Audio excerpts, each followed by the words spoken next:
Welcome to the Hump Day edition of Outlaw Radio. It's your man, 50 Grand, Kevin Barnes, the militant with a microphone, the mouthpiece of the movement, aka the Negro Whisperer. How y'all doing out there? 414 stand up. If you're in the 414 right now and you're above ground and you got graces and thanks to give to the man above, let me hear you say, yeah.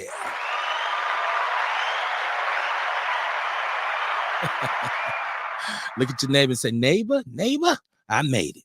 Okay, I'm on my Baptist church shit. I told y'all I was a PK. Welcome to the show, man. Outlaw Radio time's up. Like I said, the Wednesday edition, the Hump Day edition. I'm sure the crew will be along shortly. Shout out to everybody who supports the show, man. Shout out to Ghetto. Shout out to Claude Motley and the Sister Santana who are on. If you didn't see that show from Monday, go back and check that show. It's a classic show. A great interview with the protagonist from When Claude Got Shot, which is Emmy nominated and executive produced by Snoop Dogg. So it's a real deep documentary to watch, and it's really all about black men and what we go through in Milwaukee. Go back and check that show out and get a screening set up at wherever you're at to show the documentary. I see you, Mikey Davis. What's going on with you, man? I'm trying to get right so I can get with you on that fishing bank. He's supposed to hit that bank, man. So I'm trying to get right so I can get there with you. But yeah, man, it's Wednesday night. It's Milwaukee. It's the middle of the summer. It's going down in our community as usual. When the weather gets warm, oh my goodness, man, our people tend to really. I mean, we clown year round. That's one thing about black people. We clown year round, but it's just something about the energy in the city right now amongst black people that's just kind of strange and kind of peculiar to me, and it's something that I haven't seen before. So we'll talk about that as we move along. I got my boy Rail. I see you out there, Rail. I see you got the hair down and nice. Something going on. What's popping with No, man, just was ran out of time trying to get my son situated before I came down here. Okay. I had to hit him with a spin move so he ain't see me come down the basement. So he saw it. He crying right now. Right. A little bit too late, right? How you Yeah, doing man. tonight, man? Hey, I'm good, man. Happy to be here. I know you said it's gonna be a popping topic, so I was just curious. We was from what we was talking about earlier today. Oh, well, that goes along with it. Like, and people aren't privy to what we do offline when we converse with each other because it's going down like round the clock. And Yeah, what we were discussing in that group is something that I want to kind of put into the show tonight, because I do believe it's a topic that we as black people, we have a lot of back and forth about it because yeah, a lot of what's going on with us is we actually don't really know who we are, and that's okay. That's okay because we're in a right. situation where it was set up that way. So we're gonna get to that, but tonight's theme is time's up, right? And I'm Okay. gonna lay that out, and I'd like share the show, man. Tell a friend and tell a friend. All already on the building, man. I got my boy Rail with me. We're gonna chop it up. I think tomorrow Kamara be coming along, and Courtney said she was gonna try to jump in, so it'll be all in together as we move along. Mondays through Thursdays, man. You can catch us doing something on the People's Network. We have a group, the People's News Network, which is a Facebook group in which is just like pertinent conversation, man. No real like coon shit in there. A lot of people with platforms, a lot of useful information. That's what I tried to do with the People's News Network. So definitely get in that group. But so today we had this or was it yesterday where the 49-year-old brother was murdered in front of his kids in a road rage incident here in Milwaukee. That in addition to several other crimes, I know over the weekend there was 12 shootings, two of which were fatal. We can continue to see this horrific car crashes and stuff like that. So, everything is everything. You know what I'm saying? Everything is everything. That's why it's a Wednesday edition of Outlaw Radio. But when I say time's up, and I want to kind of set this up because we have these conversations, right? And a lot of times we pontificate. We like to, we sit around and I'm with some other brothers who understand, and I don't like. See, they took the word woke from us. That was Right, kind right, of taken from us because that used to be a signification of a person who was aware of what we were up against as a people. But then it kind of became this hashtag thing in today's generation, and it just turned into some whole other liberal, super mumbo jumbo bullshit, right? I don't say woke. Those of us who think we are aware, right? Who we consider ourselves coherent black people. I don't say woke. We'll say coherent. For We had these sure. conversations where we get deep and we start talking about all this shit. And, man, we gotta get ready. We gotta prepare ourselves. We gotta do. They trying to do this. They trying to do that. Guess what? They already doing all of it, man. See Yeah. what on is most of the black kids who go through the public school system to get locked up. They've been doing that shit for years. See, they want every black man at an economic disadvantage. They've been doing that for years.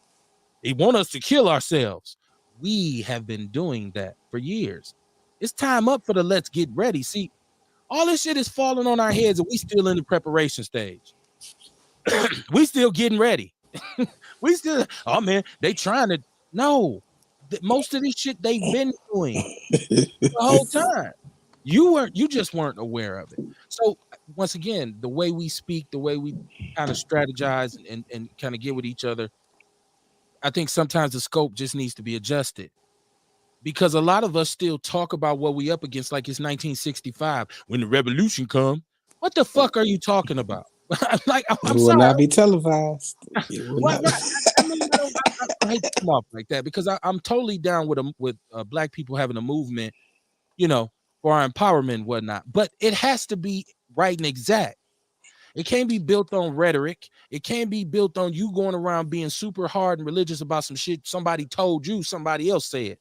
You don't even know all the facts of it, right? Like, so because we can say, hey, man, we broke out here, but we don't.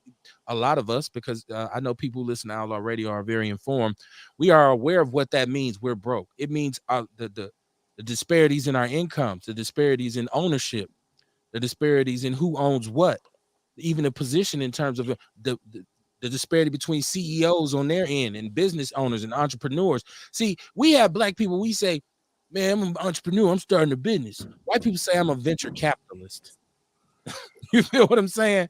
Like I'm gonna get rich off investing somebody else's money, right? And so that thing that's already happening, right? And so it's no need for us to still keep sitting around like we still kind of twiddling our thumbs. Look at me, we so happy we have all these black elected officials, right? And it's a good thing, obviously.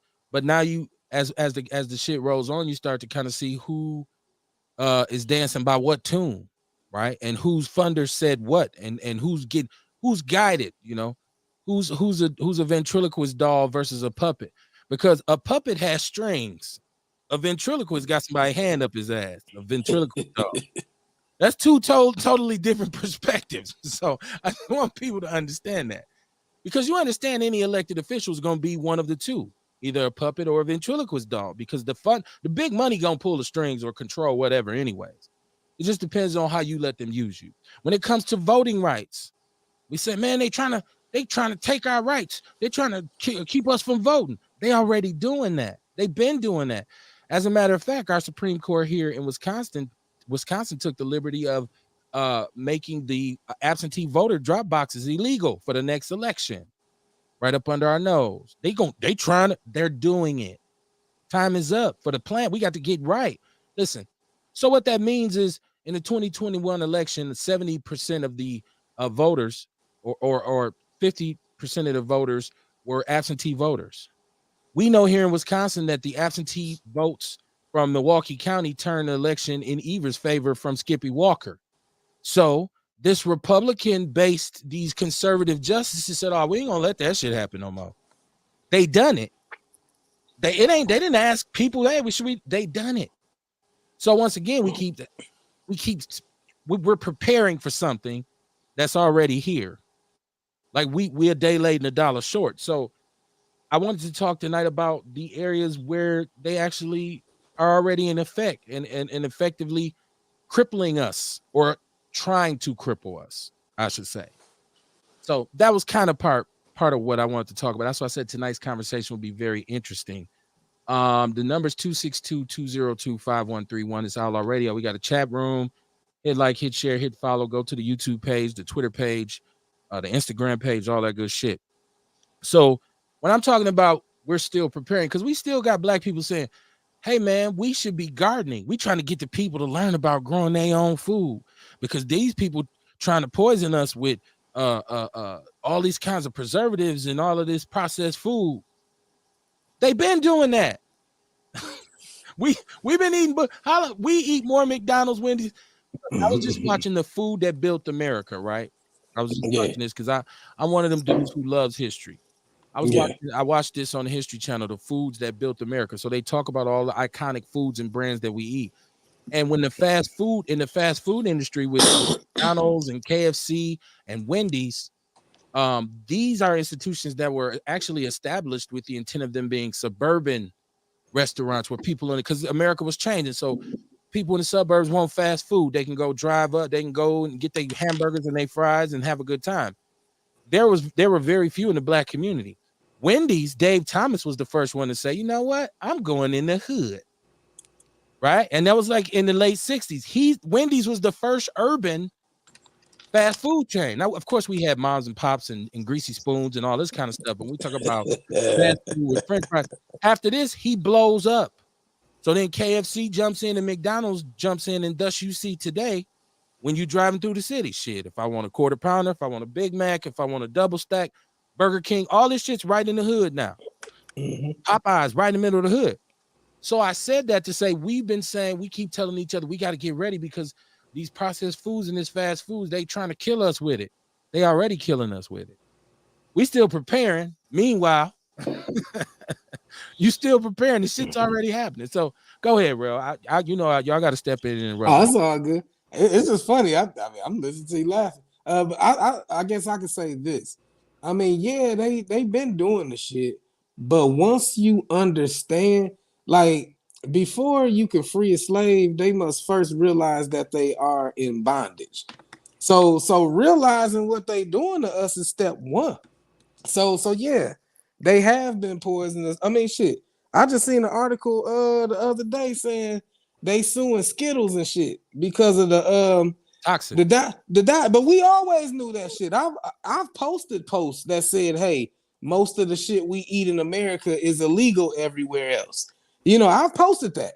But the thing is, it's like once you know it, you don't just say, oh well, it's been going on this long, let me keep on killing myself. You say, okay, you know what? Right now, I might even have a habit or addiction, or I might just have a day full of shit that I can't cook for myself and have to buy this shit. But I know what it's doing to me now. And because I know what it's doing to me, I can now put a plan in action to eventually get off this shit.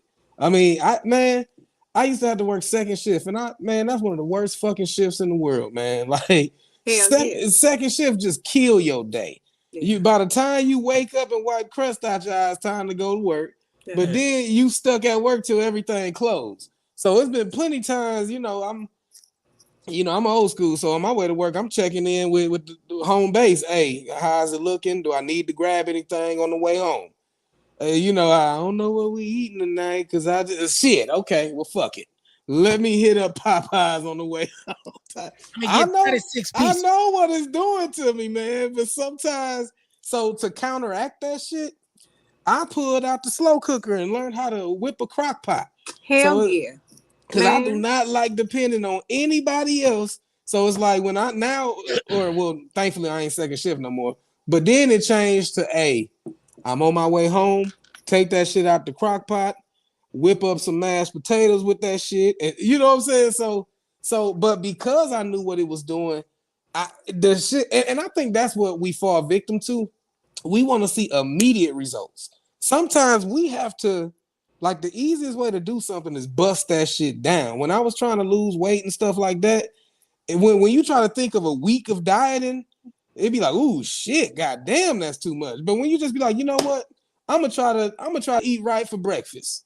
You know what, I ain't gonna eat lunch. Okay, you know what, for dinner I ain't gonna get that second plate. You know what I'm saying? So like, you gotta take that shit moment by moment, but you gotta just win the small battles, and they gonna lead to the victory.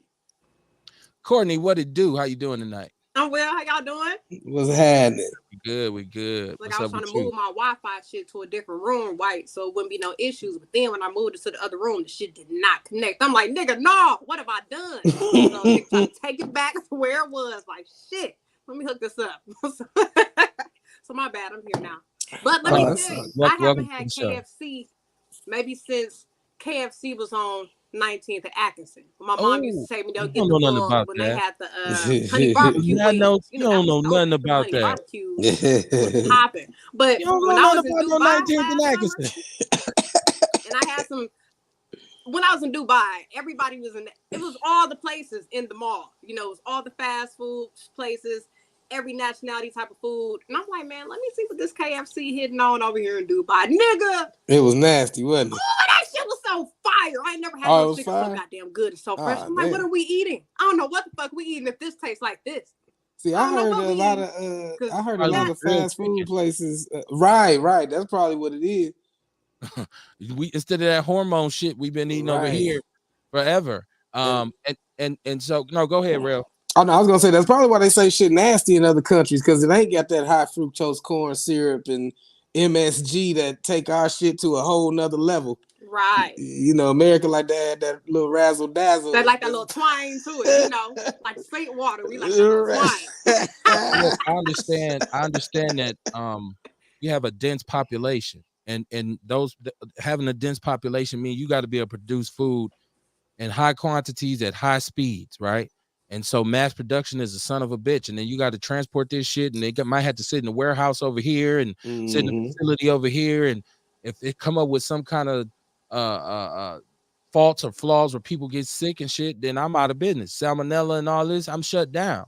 So we gonna use whatever the scientist is whipping up, saying this will help that ground beef sit in that thing without freezing. And the flavor is totally different by the time you get it on there, but you can't tell because it's got cheese and ketchup, mustard, and all the shit. You give me mushroom, put some jalapenos. You can't taste that. You can't. But and I understand that. So I'm saying we know about a lot of things, but we still in a lot of situations act as if it's going to happen when it's already happening. And I don't know if we're ignoring it or if we don't want to admit it. If you're a person of color in this country and you look around right now and you don't absolutely feel like this is a state of emergency, I'm kind of concerned about where you're at mentally, right? Because Black people are in a flux. We are losing in damn near every category, right? And I'm talking about from a systematic nature to a systemic nature, right? And if you know the difference between systematic and systemic, it'll make it a little bit easier for you to follow along. So you might want to get your Google out if I mean, I know everybody like, they don't be using big ass words and shit, man. I don't know nothing about that. Prince used a school word. Right. You know college words and shit, man. That's how he been since he came home. But if we look at MPS, MPS is so chaotic on so many levels, right? So we're saying, they trying to establish this school to prison pipeline. They trying to make sure our kids are not getting educated. They're already doing it. Right. Yeah, right? It's been done. And we still is like, well, we got to try this because they'll give you a little strategy like, hey, parents, come on out and get in this program because we want to prevent children from being illiterate. And we want to make sure that they can read well because we don't want a public school system where most of the kids can't read well. They already got a public school system where most of the kids can't fucking read well. Yeah. Most of the kids' parents can't read well. Right. Hey, you know who can't read well? That nigga Tory Lowe. That nigga be on the radio. Demonization. I'm like, what that nigga say? Demonization. Today he said, yeah, they got 386,000. I'm like, what? 386,000. I'm like, boy. And this nigga always do it. I'm like, somebody need to talk to this nigga before he goes on. Because he be hello. Courtney, you gonna have us fighting in the club. I'm just saying. Hey, we gonna have beef. We'll have damn. No, he can read. I was just saying how he be fucking up on his words on the show. He just got to do a little bit better with pronunciation and knowing how to say things. He said 386,000 today. That's a big ass number, Kumar. That's all, y'all. But then we were talking about people MPS can't read, and oh my goodness. I was just saying. What's up, Kumar? How you doing? What's happening, man? I'm all right, man. Sorry for my tardiness. Sorry for my tardiness. All good. It's all good, man. We it's Outlaw Radio, man. Time's up. And I'm not. Once again, if you listen to the show, please don't assume that I think that I'm telling you something you don't know. Right? Like I know people say, "Well, I said that the other day." You probably did, right? Like, you probably did. Get in the chat room, jump on the phone, hit us up, bang our line, and let's talk about it. Let's float possible pathways to solutions. I mean, it's about understanding. Like you got to understand the game and how they played you before you can try to, okay, real. I meant to get when you said that earlier. I start twitching because I'm like, it's 2022. Listen. I'm right now. This shit's like selective knowledge.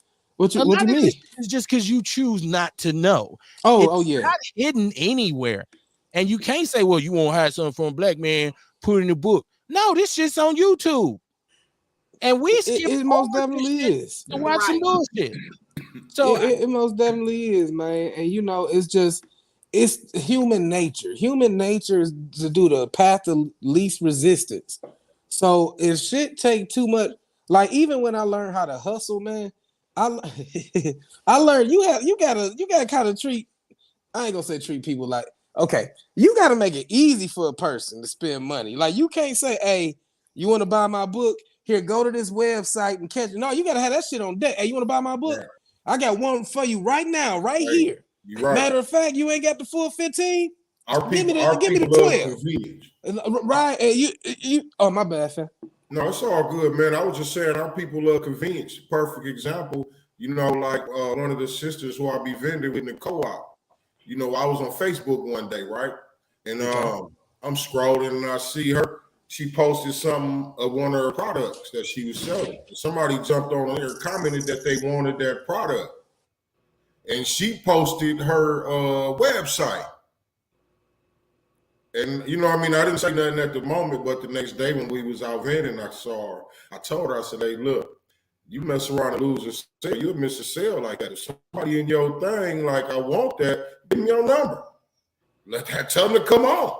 You know what I mean? That's what you're posting it for. You know what I mean? You got to be doing it for convenience. Like when we post them, if I post my tea on there and somebody say I want some, and then I go post my website for them to go to all the way to my website, find it on my website, push the click button and like it, then they got to enter their info. Man, that's too much.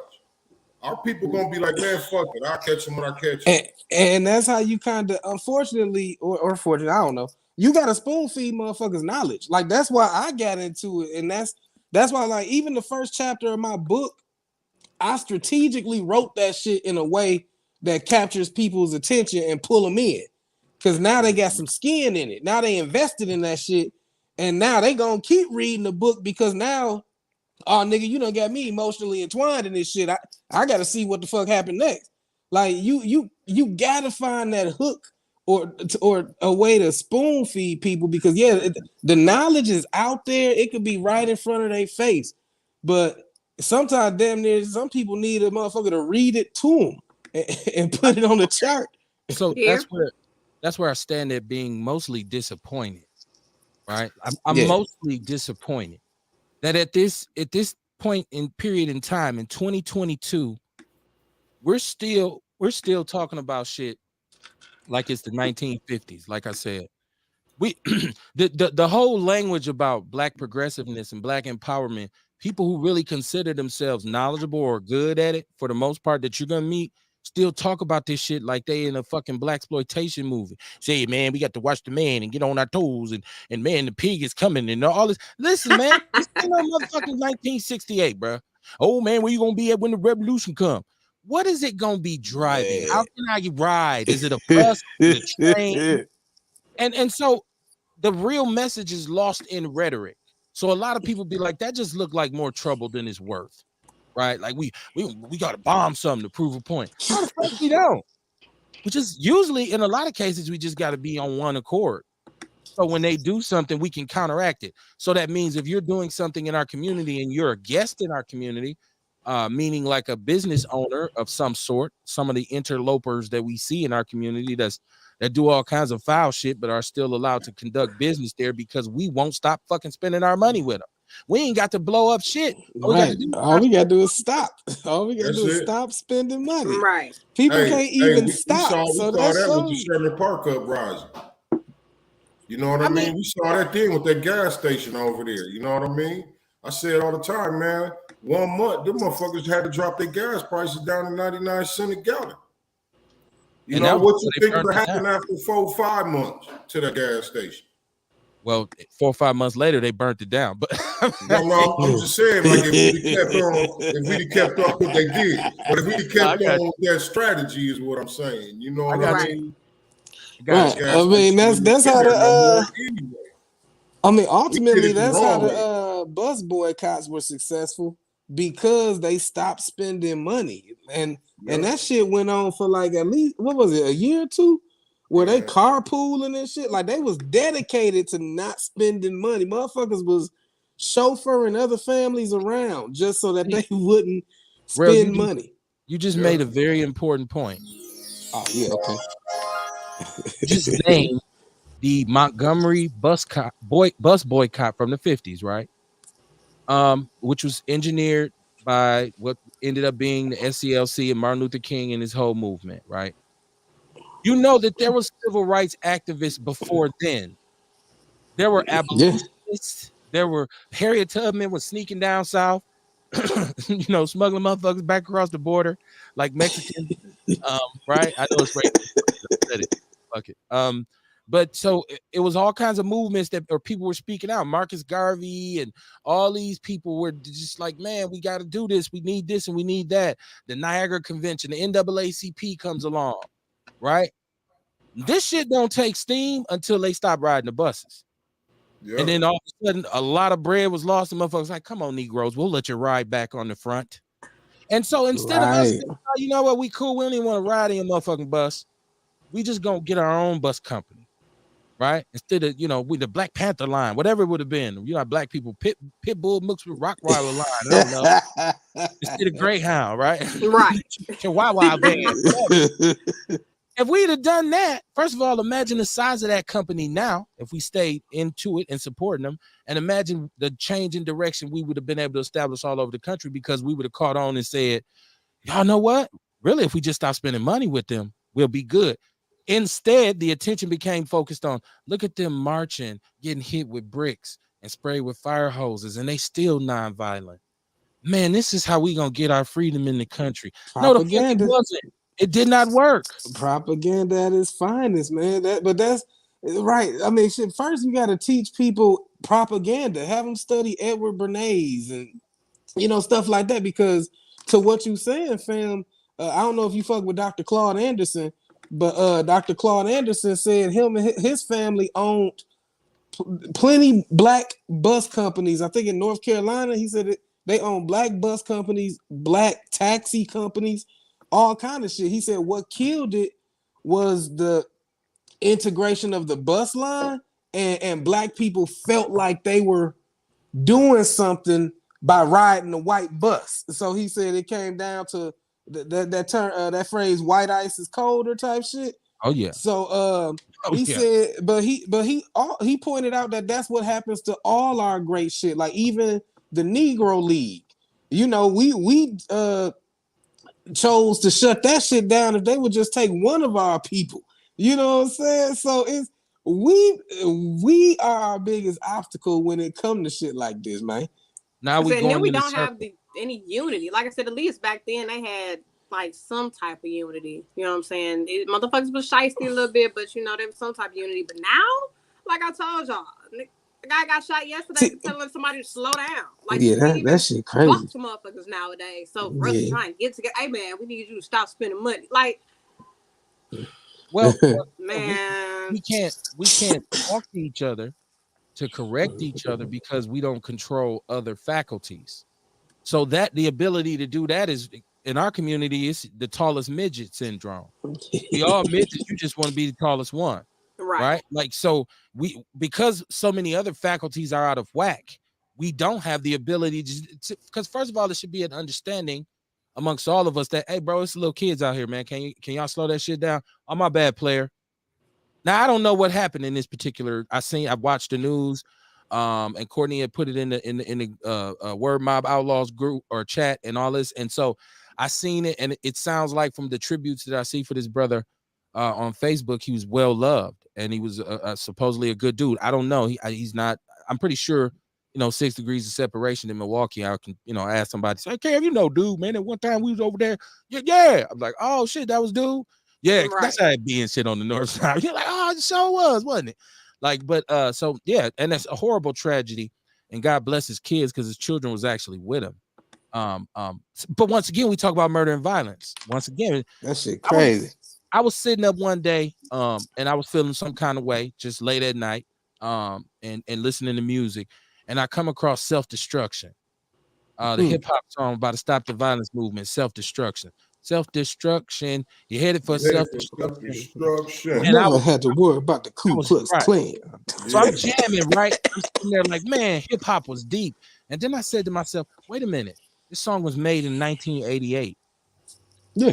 Shit they talking about right now on this song is the shit that's still going on 30 years later, right now. And it ain't even. Well, they want hip hop today. They trying to make hip hop. No, that shit's been happening. Hip hop is cultural homogenization right now. It's pasteurized. It's a commodity. It ain't no, like we like to say culture to the culture, the culture, the culture. What culture? Whose culture? I mean, because I swear I hate when people say that shit, man. For the culture. You know what I mean? Because see, because I don't feel like what we live in today is our culture. Yeah, you know what I mean? Ain't nothing we doing today is culture. You know what I mean? We robbed of our culture. You know what I mean? For that matter. No, you know what? That's real. Let's talk about that. What you just said. You said we were robbed of our culture, correct? Yeah. So it's like we, unfortunately, we can't even, like, if we were to get together and decide on the culture, it would literally be some shit we just got together and made up. Yeah. Like even Kwanzaa. When you look at Kwanzaa, you see how dude took shit from just like different things and said, "Hey, this is something we could get behind." And I mean, I still share the shit from Kwanzaa every seven, each day I bust down because it's still, you still gotta try to find a way to turn the shit to sugar. So it's still an educational thing, and unity, group economics. Mm-hmm. But ultimately, it's some shit that he had to make up because we were robbed of our culture, our birthright, our namesake, all that shit. People want to talk to me about Kwanzaa, right? You talking about ban R. Kelly's music? I ain't gonna listen to that shit. You talking about so and so is a rat? This dude was a government informant who was guilty and really admitted to abusing women sexually, drugging them, doing all the shit Cosby did, but he made up Kwanzaa. So people be like, that be Kwanzaa. I'd be like, if we don't get that shit out of here. King James wrote a version of the Bible. Huh? King James wrote a version of the Bible. Right. People tell me that all the time. Motherfuckers follow that like a motherfucker. Hell yeah. So then don't tell. That's why I say you don't get the right to tell people, oh, you listening to R. Kelly? Yeah. Listening to R. Kelly, bro. Yeah. Do what you want to do or not want to do. But a lot of this too, because you talking about culture, and that just struck a nerve with me. Not a nerve, because I'm not perturbed by it, but I'm saying right. That we say, well, we were robbed of our culture. Well, that was, they robbed us of what the original people over here brought as culture, right? Mm-hmm. Throughout our duration in this country, we have reinvented our culture 4 to 5 to 6 to 7 to 8 to 10 times, and each time we sold it. We sell it off. We weren't robbed. We haven't been robbed. I feel like each time we reinvent it, we moving farther and farther away from our culture. Well, because once again, the culture of Black we America. We don't meditate like we should. We don't use meditation like it's supposed to be meant. You know what I mean? We don't eat like we supposed to. It's a lot of our culture that we don't do. We getting farther and farther away. Real shit. Or preference? Is meditation cultural or is it a preference? It's cultural. That's something that we practiced. But that was robbed from us that we keep saying. So we don't know. That's what I'm talking about. That's what I'm saying. We're getting farther and farther away from our culture. But we've had other things that come along to engage in that kind of thing when it comes to spirituality or what we believe or how we ease and deal with ourselves. Can't nothing take this place. I ain't found nothing in all my lookings, disagree. in all my dealings. I can't find nothing to take this spiritual place, man. Crystal Ship, how you doing, sister? What's Control happening? building. Peace. Deacon Michael Davis already shouted out Deacon. No. What I'm saying is, it becomes so subjective, right? It becomes, well, no, meditation is the best thing for you, and somebody else will say no, deep prayer is better for you. Somebody else will say But no. again, like I say, we're getting farther and farther away from our culture. But it's deep. That's what I just said. Christianity was in Africa years before the white man came. It wasn't in Africa before our traditional spiritual systems. I don't know. Christianity, let me tell you something. Christianity was made so we can better understand our own walk, our own journey. That's the story of Jesus.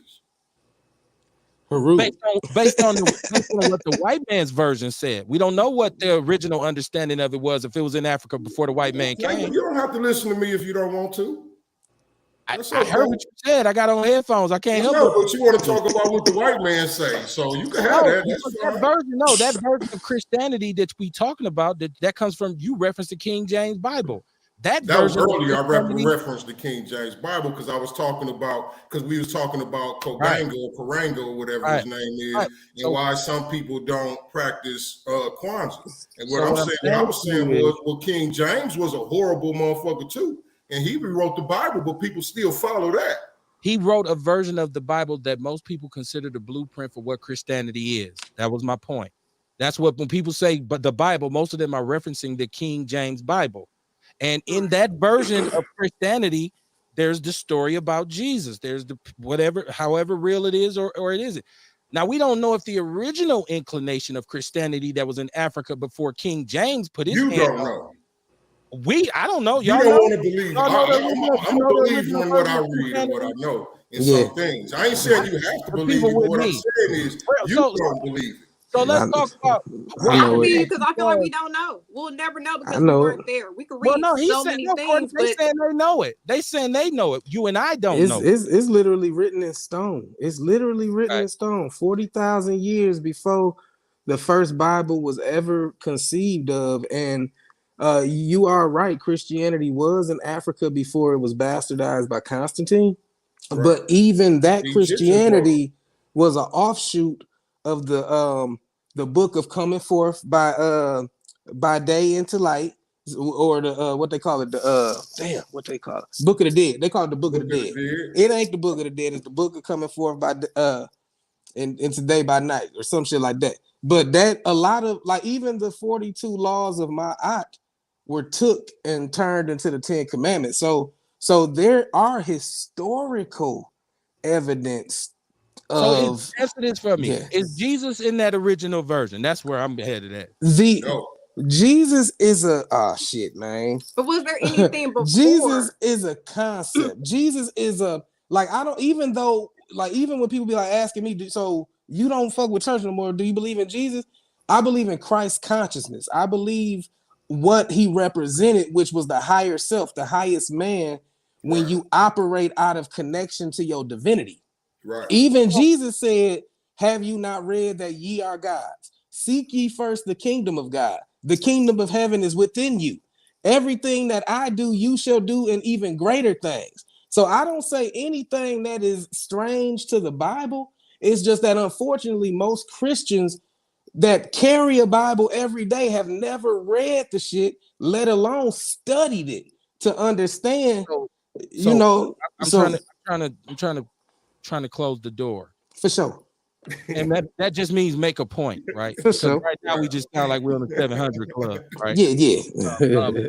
My point is that the picture of Jesus, the conceptualization of Jesus, that's Caesar Borgia. He was an evil man. We in this country who identify as Christians recognize is Jesus, who we know now was an Italian, who was the Pope, one of the Pope's sons, right? We know that now. But a lot of us, it was drilled in our brains. This is what Christianity is. As a slave, you were handed this. But that's how it was weaponized. So one of the reasons we can never fully reject these motherfuckers like we should is because subconsciously we associate white with God, because we associate the Son of God with this picture of this white man. So that's one of the greatest shackles on our mind is because they shot my brother, but I forgive him because Jesus told me to forgive, and he looked like Jesus, so I forgive him. And that's one of the greatest shackles on our mind, man. And it is one of the things that kind of hurt me because I see how it leaves us fucked up. Like two of the greatest things that leave us in fucked up positions is niggas that say that's illegal or niggas that say that's a sin. Like motherfuckers that's in control don't give a fuck about what's illegal or what's a sin. They use that shit to keep you pigeonholed and corralled into this made up ass boundary. So right. The point of all this takes me back to what I said before, which is we don't understand Christianity, the original version of Christianity before the white man got his hands Tell on them to holler at me. I'll do a seminar on it. If I get enough people, I'll do a seminar. Y'all both said y'all knew it, but the rest of us don't know. Like, no, see, I know what they know, but I'm one of them people that shit. I need to motherfucking time travel. I want to see was there what happened before that. Before connect. See, this is why we say a lot of people wouldn't know. Is because see, a lot of this stuff comes after we done decided to go a little farther with our study. We learn, and most people don't. So you know what I mean. We don't mean no harm by saying people don't. You know what I mean? It's just saying that they didn't. They Sunday Christians that only touch the Bible. I'm one of the we. That's why I said it. Because y'all all, I'm glad y'all also privileged. If you out there right now, you understand the original incarnation of pre-white man Christianity, please call in the show and say, no, okay, you the only one. And then I'm gonna have to get my shit together. Because I'm like, I'm the only one who didn't know the African Bible. I didn't know one. What is that? The book of I see I almost went over the cliff right there. I was about to say like a real stereotypical African name. Oh man. We're gonna get bad up in here. Like we's gonna be banned and shit. There's the Shabaka stones. You can research the Shabaka stones. That confusion about biblical Christianity and spirituality. We say they want us to be confused. We are confused about it. It's already happening. They're doing a damn good job. They're doing a great job at it. Look at how compromised, like even religious leaders, anybody who represents any kind of movement towards that is ostracized and eliminated. So when we talk about people who really are spiritual leaders, who are really out here trying to move people in the right direction, whatever itineration or whatever nomination it is, something happens or they're ostracized. Look at Farrakhan. They try their best to keep Farrakhan compromised, but they can't.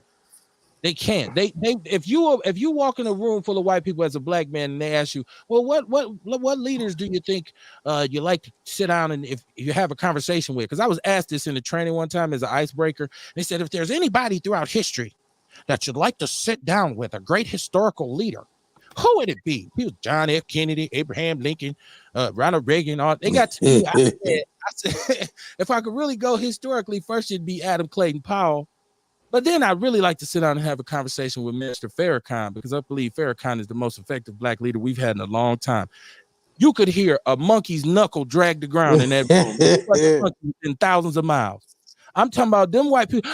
Isn't he? They didn't want to say it, but isn't he racist? Is it true that he said? I mean, what? No, I just thought that's just so okay. They hurry up and moved on from that shit, right? Like nobody. Man, I went to go see him, man, when he came to Milwaukee.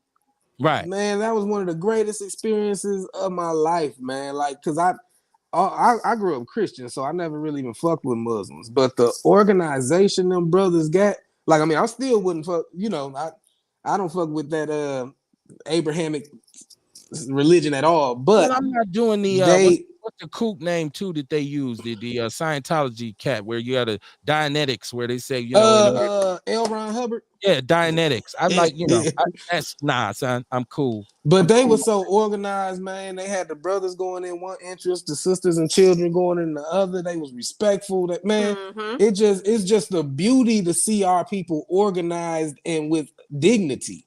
But and it show you they could be done. But the leader of that organization is ostracized by America. Yeah. White people can't. They got to. They got to.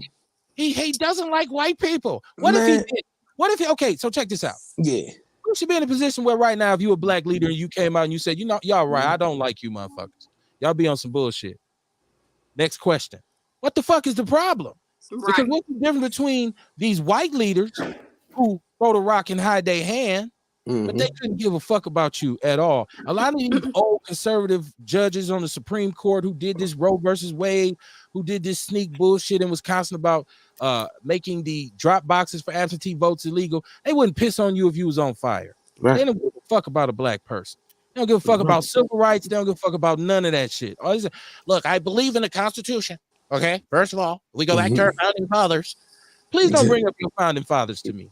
Don't do that. You hear the recording of Reagan where he was calling the black dudes monkeys from Africa. It was like a old recording. I think it was Reagan talking to Nixon or some shit like that. Oh my God, Nixon was ridiculous, man. If you heard the Nixon tapes, you're gonna be like, that motherfucker said that shit. Yeah, but Reagan called us monkeys and shit. But I mean, it's no surprise. You know what I'm saying? So we stay confused even with education because we say, well, they don't want us to know about ourselves. Well, they've been keeping us from learning about ourselves because even the education I received in elementary school and MPS, and that's why I do like what Kamar said is you usually don't get an understanding till you take a closer look. Right? Or if you're not an avid reader, because what you did was you taught me how to read and then you was trying to tell me what to read. Right. But in my Tupac voice, I reject that deposit. Now that I know how to do it, I'm reading everything I can get my hands on, especially information that's regarding myself. Right. And that's how we all should be.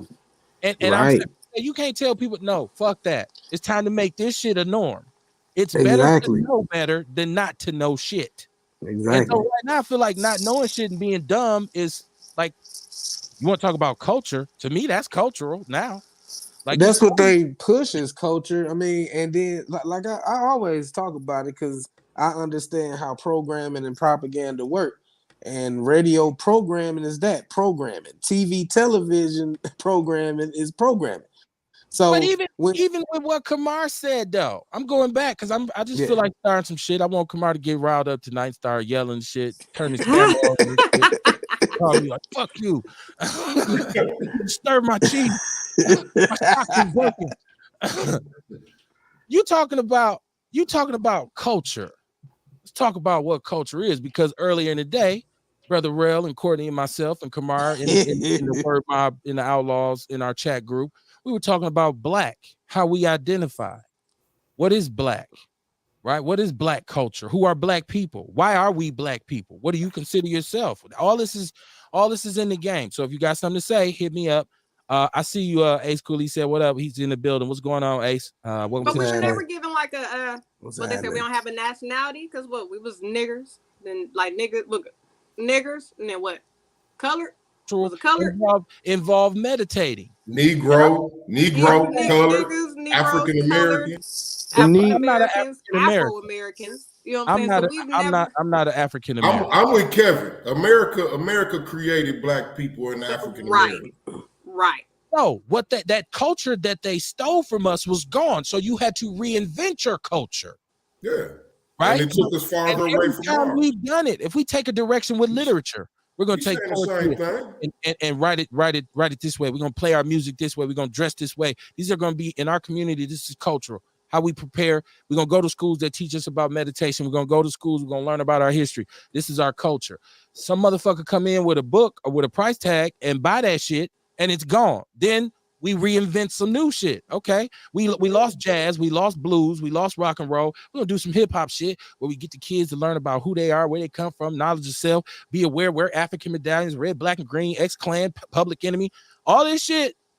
And then there was a price tag put on it, and the Jews came in and said, "We'll take all this shit." So right now our culture is re-raped. That's why the music is so shitty.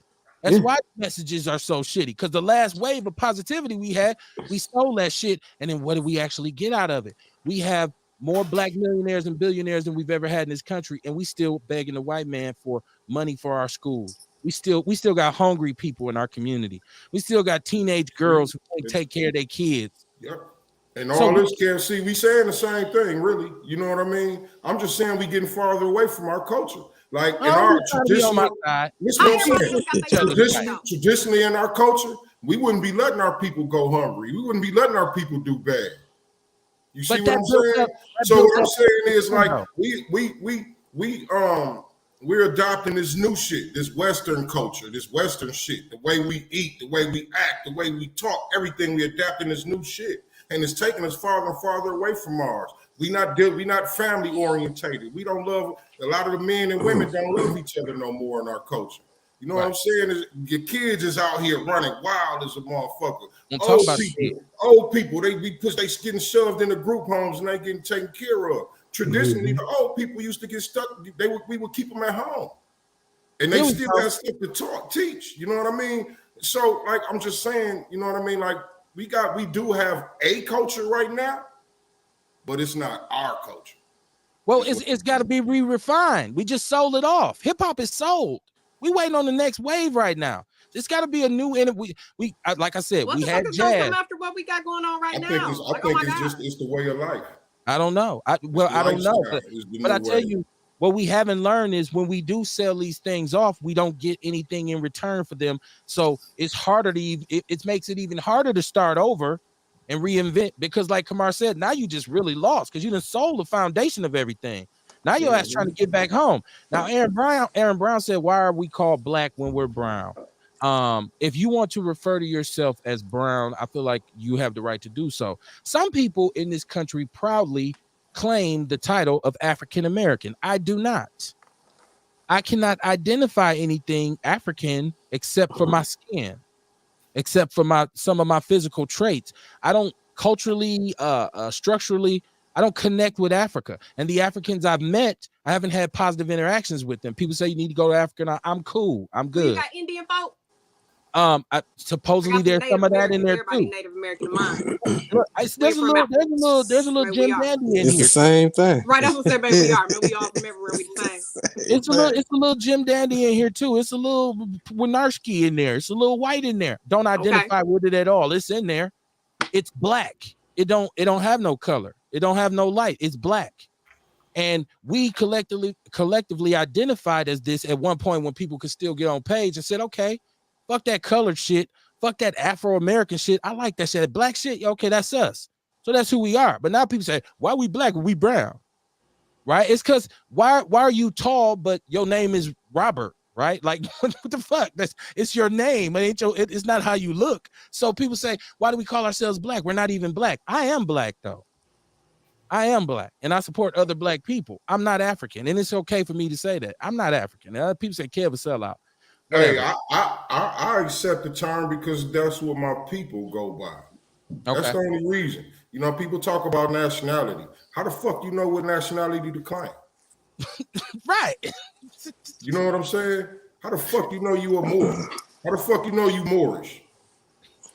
You know what I mean? How the fuck you know you a Hebrew? Hebrew ain't even a nationality.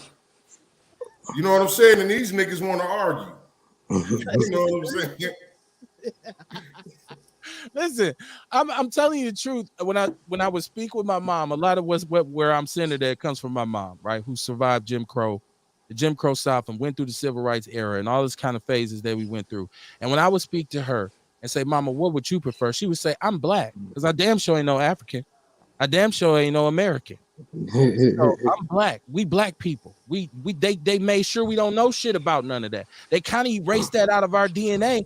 We are a unique race to this planet because we got a little everything in us. But we also possess the most dominant DNA on this planet. If I dip my pinky in the pool, it turns brown. Your hair gonna be good. You ain't gonna come out unscathed. Now, white people say, when you walk up to a white person and say, hey, man, what's your race? They'll say, oh, I'm German. Oh, I'm Italian. Or they'll say, my mom's from Poland and my dad was Jewish. They'll rarely say, hey, I'm white. They don't. They know who they are. So they'll say, oh, we're going to go back to Croatia. Exactly. And I'm Croatian. You ain't white, you Croatian. And they'll tell you quick, well, I'm not white, I'm Italian. Motherfucker, if you don't stop, that's some shit. You is white unless you Sicilian. Well, you know. and you know, a lot of them are going back to their countries of origin and are nationalizing there just so that they have a foot or leg to stand on in the court of law. Like I said, Would mean if you we were call going to yourself what you nationalize, want we to would have call to yourself. nationalize here. So Well, so we're American. America's really, ours. America really ain't a nation; it's a corporation. But so you can't even say you American because Right. you're a citizen, meaning you're chattel. I like That's that. why. That's why when you're State of. born, you get a birth certificate. That's why when the government feel you fucking up, they come and take their kids that they allowed you to raise Right. because we signed that shit on the birth certificate. So it ain't far fetched or a myth when you recognize how you're treated, and then when you actually have grounds to say, "Oh, I have no rights because technically I'm operating under incorporation that I'm, you know what I'm saying?" So pretty much that's what like me. I personally, I don't care. You know, everybody got the right to call themselves whatever. Just like you said with white people, when collectively they'll say, "Hey, we're white guys. We'll fuck you up." Let's say we're American. But they still know the nation that they, just like how we always be bitching and moaning about how everybody gets shit but us. It's because everybody else can say, "Hey, if you don't treat us right, my nation will say that you're violating treaties and shit like that." So that's what I'm saying. Like when it comes down to nationalizing, I'm saying that right now, according to my research, like I've always desired to be sovereign. I want land that I don't gotta pay taxes on. If that means I gotta find a way to build to buy that shit with precious metals, I'm gonna find a way to do that shit. I want to be able to have nobody tell me what the fuck I can do or what I can keep. So that's why I always do research on sovereignty. And the more I dig, the more this shit is having merit. When it's like, damn, we under maritime law. Oh, okay. So that's why you got a birth certificate. That's why you got this, that, and the third. Okay, so what's this straw man shit? Right. Okay, so that's why every time I get a legal document, it got my name in capital letters because that's my entity. That ain't me. Right. Okay. You know, so as you dig in this shit, it gets stronger and stronger merit. Let me correct myself because you're absolutely right. Let me correct myself. We're not American. We're American made. Black people are American made. This race is American made. No other race, no other cultural group can say that except for black people. We are American made. So I do agree. You're right. This is a corporation and we are products of the corporation. We're chattel. Right. We were made, they made a race. America made its own race, right? And then wouldn't let the motherfuckers run shit. Chat room on deck. Let me see. Aaron Brown said, "What is our true identity? What other nationality has an issue with stating their correct nationality?" Okay. Now, is there a thing? I remember. Damn, I ain't got none of my glasses done. When Obama was in office. Now, did Obama like have a press conference where he was pretty much telling us that we need to change our nationality to Moors? He signed the Indigenous Peoples Act or some shit like that, to where if you do choose to nationalize it, it gives you more merit and power. Like I've seen sovereign, because this ain't just a black thing. I've seen white people stand on their sovereignty and the courtroom shut down. So this ain't like black or white. This is just that they stand on their sovereignty as free men, as you know, natural men they would call it. Yeah. And they but as far as us, we can say, "Hey, I'm sovereign." They gonna say, "Yeah, nigga, according to this birth certificate, we own your ass. Here go your social security number. If you stop working, we gonna throw your ass in jail so we can make money off of you that way, because ultimately we have to pay the Pope that owns the IRS." So okay, so once again, we get back to the point of black people in this country not recognizing and not really grasping the reality, grasping our reality, because I think maybe the rhetoric and the way we kind of talk to each other, we try to make ourselves feel good about the wrong shit, right? Like the acceptance of white people in any capacity for us feels very good. Because it's Jesus. When a lot of comedians, and I love comedians, I love black stand-up comedians, I be trying to get everyone on. We got some coming up that's gonna be on, but a lot of times when they walk out, the first thing they say is, "Oh, white people here," and people like, you doing big when white people come to see you. See, because we are ingratiated to them. We're like, "Oh man, I just want you to accept me." Because they represent like divinity. right? So I feel like a lot of the information that we spread to each other is compromised because we feel so good. Like if I can just dress like in some traditional African cloth, then it shows people that I'm aware and that I'm woke. No, it don't. It showed me that the swap meet or 7 Mile Fair. Or something. Hell That yeah. I don't think you are because you wearing that shit. Like I mean, I'm saying, but this is because we got bigger fish to fry than that. Because you don't even have no understanding of what you're wearing. People be walking around talking about Africa this. You don't know what that shit is. You don't know what you're doing. You don't know what you talk about. I do because Dr. Huibi Mawambe, who gave a manifesto at Georgia in 1957, that shit was 70 years ago, bro. Don't quote that shit to me. I don't want to hear that. We have to have a new understanding as black people today. This is who we are. This is what we up against. Let's roll. But we still in a stage of preparing for something that's already happening, right? You look at this Sesame Street shit. First of all, this is the dumbest shit in the world, right? Like, and I keep telling black people, don't cry wolf about racism. Save it up for some shit when it really matter. Because people mad at Sesame Street about this shit. You know these ain't real characters off the show, right? Like, right, you know, it's motherfucking people. These are people. Right. Up in a costume who got a shitty ass job, who got to walk around in a hot ass uniform all fucking day doing this with a smile on it, and under that mask, that motherfucker probably crying. This is fucking horrible. Get the fuck away from me, little badass kids. And black people like, we ain't gonna watch Sesame Street no more. What the? Once again, here's the shit. They want you to be worried about that instead of paying attention to our county executive saying, let's give $15 million to the suburbs so they can have affordable housing and further siphon the black community so that we can further gentrify.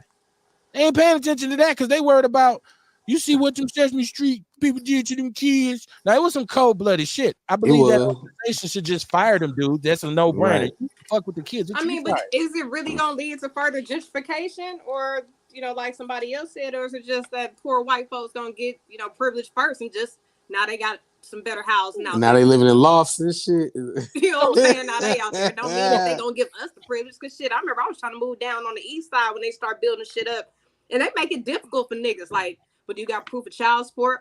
I'm like, I don't get child support. But can you give us proof that you don't get child support? Just a whole bunch of unnecessary shit. It's like, nigga, what the fuck? And it's always gonna be like that. So you asked, would it further? I'm gonna tell you why it would further. I want to say it'll further bring gentrification further along, because we're talking about a city where most people are income deprived, which means a large portion of black Milwaukee, probably I think it's 80% of their income goes to just their rent and where they stay at, right? So we already don't really own the communities that we live in, because if you really look at the pit where the city where we thick at, home ownership is really low in those areas. We don't own those properties. We down there in them, we occupy them. And a lot of times is because white people and like not educated, but people who earn higher income brackets, they don't want to live there because the community is bad, because the crime is down. But it's prime, the crime is up, but it's prime real estate. So they said, I'm not moving there. It's not safe, right? So if I take these poor people who paying $1,000 to live in a 1-bedroom fucking shack that the landlord don't give a fuck about and say, hey, come out here. I can pay $50 and live in this townhouse. It's some bait. Some motherfuckers don't. Now what you leave is entire communities that were black communities available now. Who's gonna come in and buy them? But is it bus lines out there though? Because niggas still can't get around. The white people who come in and say, oh shit, this home can be worth money, and they renovated. Now this motherfucker worth $300,000 on 3rd and Burleigh. Shout out to 3rd and Burleigh if you from there. People, this is a good ass neighborhood. That's how you strip them out and bring those white people downtown, because see, they already announced the goal. They said they want to get Milwaukee to 1 million people, right? Well, black people are moving out of Milwaukee. So you talking about we want to attract more people to the city. They ain't talking about us. They ain't talking about improving black opportunities so more black people can come. Right. They want more white people. That's why who the fuck's downtown? And you gotta make them feel welcome. You gotta make them feel safe, and they ain't gonna feel none of that shit with us around. No major city got more fucking luxury apartments in a downtown district than we do. We ain't got a fucking theater. They just still building we ain't got a movie theater. They just building apartments. I'm like, who the fuck gonna live in these apartments?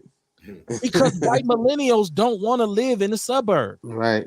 They want to live urban. They want to live and sit on the sidewalk and sip lattes in front of And talk about how they loft used to be a brewery and shit. This loft was a chocolate factory. Oh man, Right. come on, man. So yes, it's going to further stimulate gentrification. Now, in terms of the buses that go out there, and all that'll be rerouted once they get y'all black asses out there by the boatload. Then they're gonna say, okay, we're gonna send a bus out there to bring these motherfuckers down here, work at Walmart, or go out there and work at Walmart. And then they got you where, okay, now we got you even further boxed in. Way more boxed in than you was down in the city. Now we really in this little bitty ass town, we tracking the shit out of y'all. Now we can just park by the apartment building. We got all this. This is the overseer. What KRS want to say? Officer, overseer. We just made it easy. And meanwhile, white people is down here in what we call now the bricks in the hood, living good. They can't now they developing shit. Or now building just make all kinds of shit. Or instead of having them oversee us out there, they just make Milwaukee a sundown town, and you can't come into Milwaukee until shit after sundown. It might be. You might be driving up center one day and police. What you doing down here? Right. What? We don't have your kind over here, motherfucker. Get your ass up. Sundown, you better be gone. Where's a Kia boy when you need one? Aaron Brown said maybe that's the word. We either don't have or we are not full sovereign. No nationality. Oh no, we're not sovereign at all right now. They can come in your house and take your kids. Well, their kids, because exactly. You signed the birth certificate and shit like that. Real. Like it's crazy to find out these things after you. How we get you get duped and shit. You be like, damn. It's slavery within slavery. It's prisons within prisons. Like because then you find out if you got a marriage license.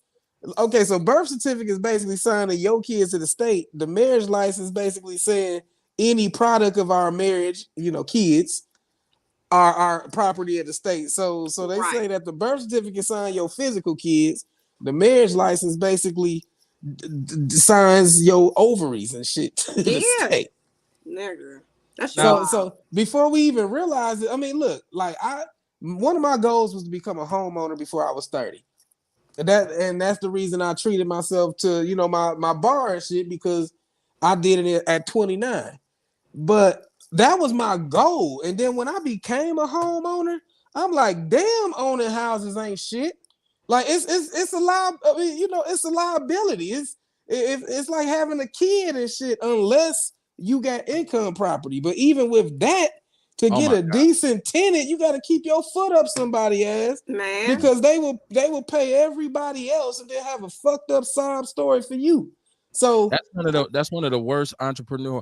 I did the ghetto property thing. I'm telling you, but you don't know better until you get into it and be like, oh shit, this ain't where it's at. Like you gotta get to where you trying to get to realize that ain't where you want to fucking be. And the coolest part is my tenants thought they was funding my lifestyle. Right, because I had a fresh whip, and I was always dressed. I was working 2 goddamn jobs 7 days a week, and when I said okay, I need my rent, they thinking, that's how you paying for the Cadillac. No, motherfucker, this is property. I got to pay a mortgage on this.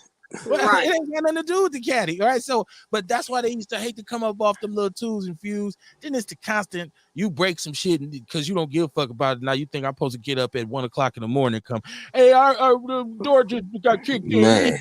Well, y'all need to put a chair in front of the door till in the morning. I mean, had I known then what I know now, I mean, I still more than likely I still probably would have caught a duplex, or no, fuck that.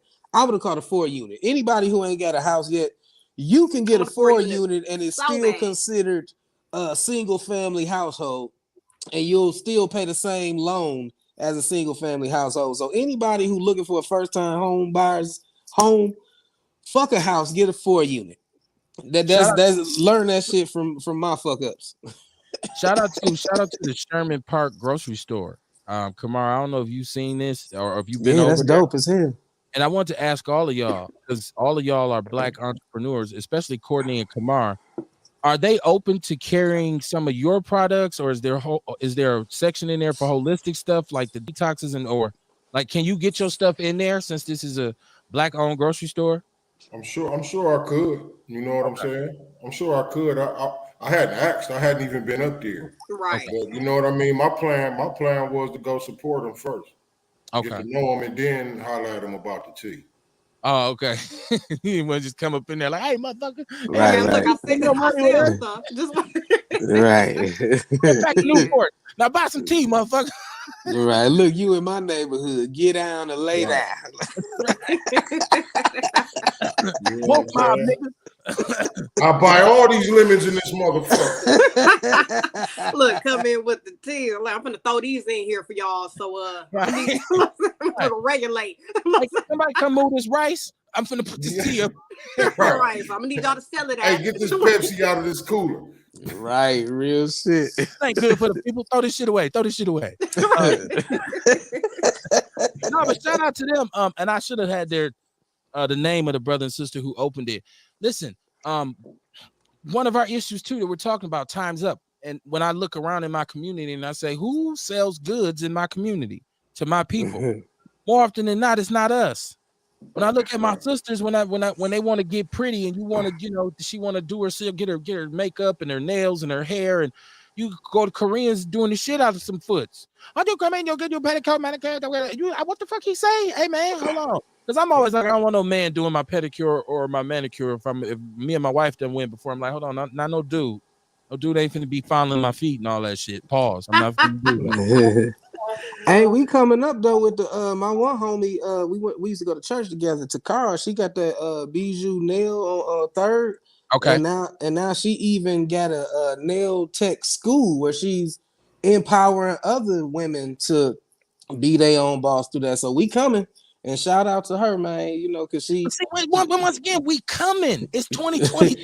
I mean, it's a lot of us out here, but I'm saying, you can't expect a change tomorrow. You got, like I said, think it's dope. I think it's dope that we saying we coming. Cause shit, where the fuck was we 5 years ago? Right, or You know what I mean? Well, Kev, you feel like I we should told be you, there? Kev, remember I We shouldn't be told you, I coming? said, I see progress. Like we could talk about the bad in the city, all the shit that's going on. But I'm gonna tell you, lately I've been seeing a bunch of good shit. I've been seeing people support. man, yeah. I've been seeing people working, helping black businesses. And you know what I mean? And like I said, Right. if we can get all these different businesses off the ground, you know what I mean? In 10 years from now, we'll be hiring our own people. Okay. So it's a good thing that people trying to start shit right now. That's what we And need. I feel like we still have people that go to Chinese and other people because, sometimes when we do try to shop black and support each other, sometimes motherfuckers got horrible attitudes, horrible customer service, all of that. And that's what steers us away. Whereas we go to the Chinese and other folks, they just gonna do their shit. They don't get no fuck. Have their headphones on, be FaceTiming, But you know what? They just do what they supposed to do. Whereas I remember it was on Facebook asking the chick about her services, and she down there, you could see the tone in the, how you can read a message, you can tell the tone be fucked up, and other people on the status scene. It's like, damn, I'm just asking about your services. Never mind, fuck that shit. You're trying to support, but y'all niggas be like, why? A lot of us can, stand to learn fucking customer service and empathy skills and stuff like that. But on the flip side of that, we'll get shitted on by a white establishment, and not only will we keep fucking with them, we will take spending our money with them as a symbol of winning. Like, I remember everybody was mad as fuck at the lady at Elsa's and shit when she was saying like, y'all keep coming to this motherfucker and just acting mad niggerish. She didn't say it like that, but she busted down in some kind of way. Mm-hmm. And motherfucker was mad for about a month or a season. But back at Elsa's, back the fuck at Elsa's. And I ain't saying boycott Elsa's no shit like that, but I'm just showing like it's been a couple instances where people be mad at Elsa's, but then it's like, well, I go for the ambiance because the food. I mean, you paying all that damn money for the environment because them motherfucking wings out. I'd rather have some Applebee's wings and shit. I want to go back. Okay. That's back to us not being able to stop spending our motherfucking money. Kamar just made me think about something. He made me think about something. I think it's dope that we create. I think it's dope that we're starting. And I do too. So I'm not telling black people that no, don't start no business. Don't invest in black people. What I'm saying is, why the fuck are we just starting in 2022? It's too. This shit been going on for so long. We still talking about we getting started. When the fuck it's 2022? How will it? And we come from a culture where we once economically dealt with each other, and then we got integrated, and we just threw that away. So now we still talking about we getting started. Hey, We here we come. It's you think we should 2022. maybe we should be mad at all the black people that sold their businesses off. Or chose not to go to black businesses because you were so happy you can go shop with Mr. Jim, right? Because we get excited when we can go, shit, I get my shit from the white butcher. It's still fucking meat. Man, and white people know they had some good meat. Really? Pause. Okay. I'm serious. Like we've given all this away, and then we start feeling good because we like, yeah, I feel good where we at because we trying to do it. And it goes back to the image of Jesus, man. Like we steady grinding for the almighty acceptance right from that image. And I again, like, we just got to be real and understand how psychological warfare work, man. I mean, like, y'all ever heard the experiment about the fleas and shit? How if you put fleas in a jar and put the jar on, eventually, like, if you leave it for a day, they eventually not jump higher than the lid allow them. And then you could take the lid off the jar and they will never escape because they're only going to jump that high. And even when they reproduce or have kids, they're going to teach their children to only jump that high. So their children will go generations never understanding how high they can really jump because of the shit that happened to they people in the past. I have questions. First of all, how do you collect enough fleas to put in a jar? I don't know. That. How do you get fleas? And then secondly, the fleas actually still reproduce in the motherfucking jar and like teach their kids shit. Like, don't jump. Yeah, they still got space. They still got. I mean, look at us. Look at us. Are they nibbling on each other? No, you know, fleas. Man, shit. Fleas can go years. Like, they'll go dormant and not wake up until they sense carbon dioxide from a living creature to feed off of. So, like, fleas and shit. Yeah, like. You know, I used to be into anthropology and shit. I was like, real, you use like 11% of your brain, huh? What they say we use 10%, real. I'm a nerd, man. I told y'all I'm a nerd, and my mama got tired of answering my questions, so she gave me a library card. If they was dormant, how were they having kids? I don't know. Did they do it? Oh no, with this one, this is only a matter of like a couple days span. You know, they fleas. They lifespan is quick than a motherfucker. You know, so they had enough oxygen, and all you gotta do is feed them good, and they probably drop droplets, blood. You know, they drink blood, so they probably. I need to feed my fleas. They probably, man, in laboratories, man. You remember they was mad at they wasn't mad at Fauci for all them masks and shit, but they was mad at Fauci for treating them dogs wrong in laboratories. Yeah, it's all kind of crazy shit that go on in labs. Leave them Labradors alone. Right? Said immigrants. Period will shit on black people. I was watching the Fresh and Fit podcast, and this motherfucker was saying that the immigrants take our money and laugh at us. I didn't know there was a big divide between Africans and African Americans. I don't know if these mofos are the same clowns or just want to be Peckerwoods. No. You should know. If you don't know, let me tell you. Look, and I'm not gonna say all because that would be unfair, right? And that would also be irresponsible. But the majority of Native Africans. Because once again, we getting back to them being able to identify their nationality and where they come from and who their people are. So if you say, "What you black?" I am not black. I am Nigerian. I am Ghanaian. I am whatever. Right. My black ain't a nation. We could, Kev. Because when I went to Columbia, this little black dude was giving me a tour, and the fact that being in Columbia, he able to just tell you, my grandmother was from, and then my father was from, and I'm like, well, you know, we don't know where the fuck we from. Like you do, you could tell us this. I don't know where my people from, so you know, right? Good story. I'm sure some Africans who don't, you know, they cool with us, but they don't fuck with us. Look around; they have their spots. They have their what they do. I used to talk to one, man. I talked to one time who worked in a gas station, and he was he was telling me like the reality is white people are way nicer to me than black people are.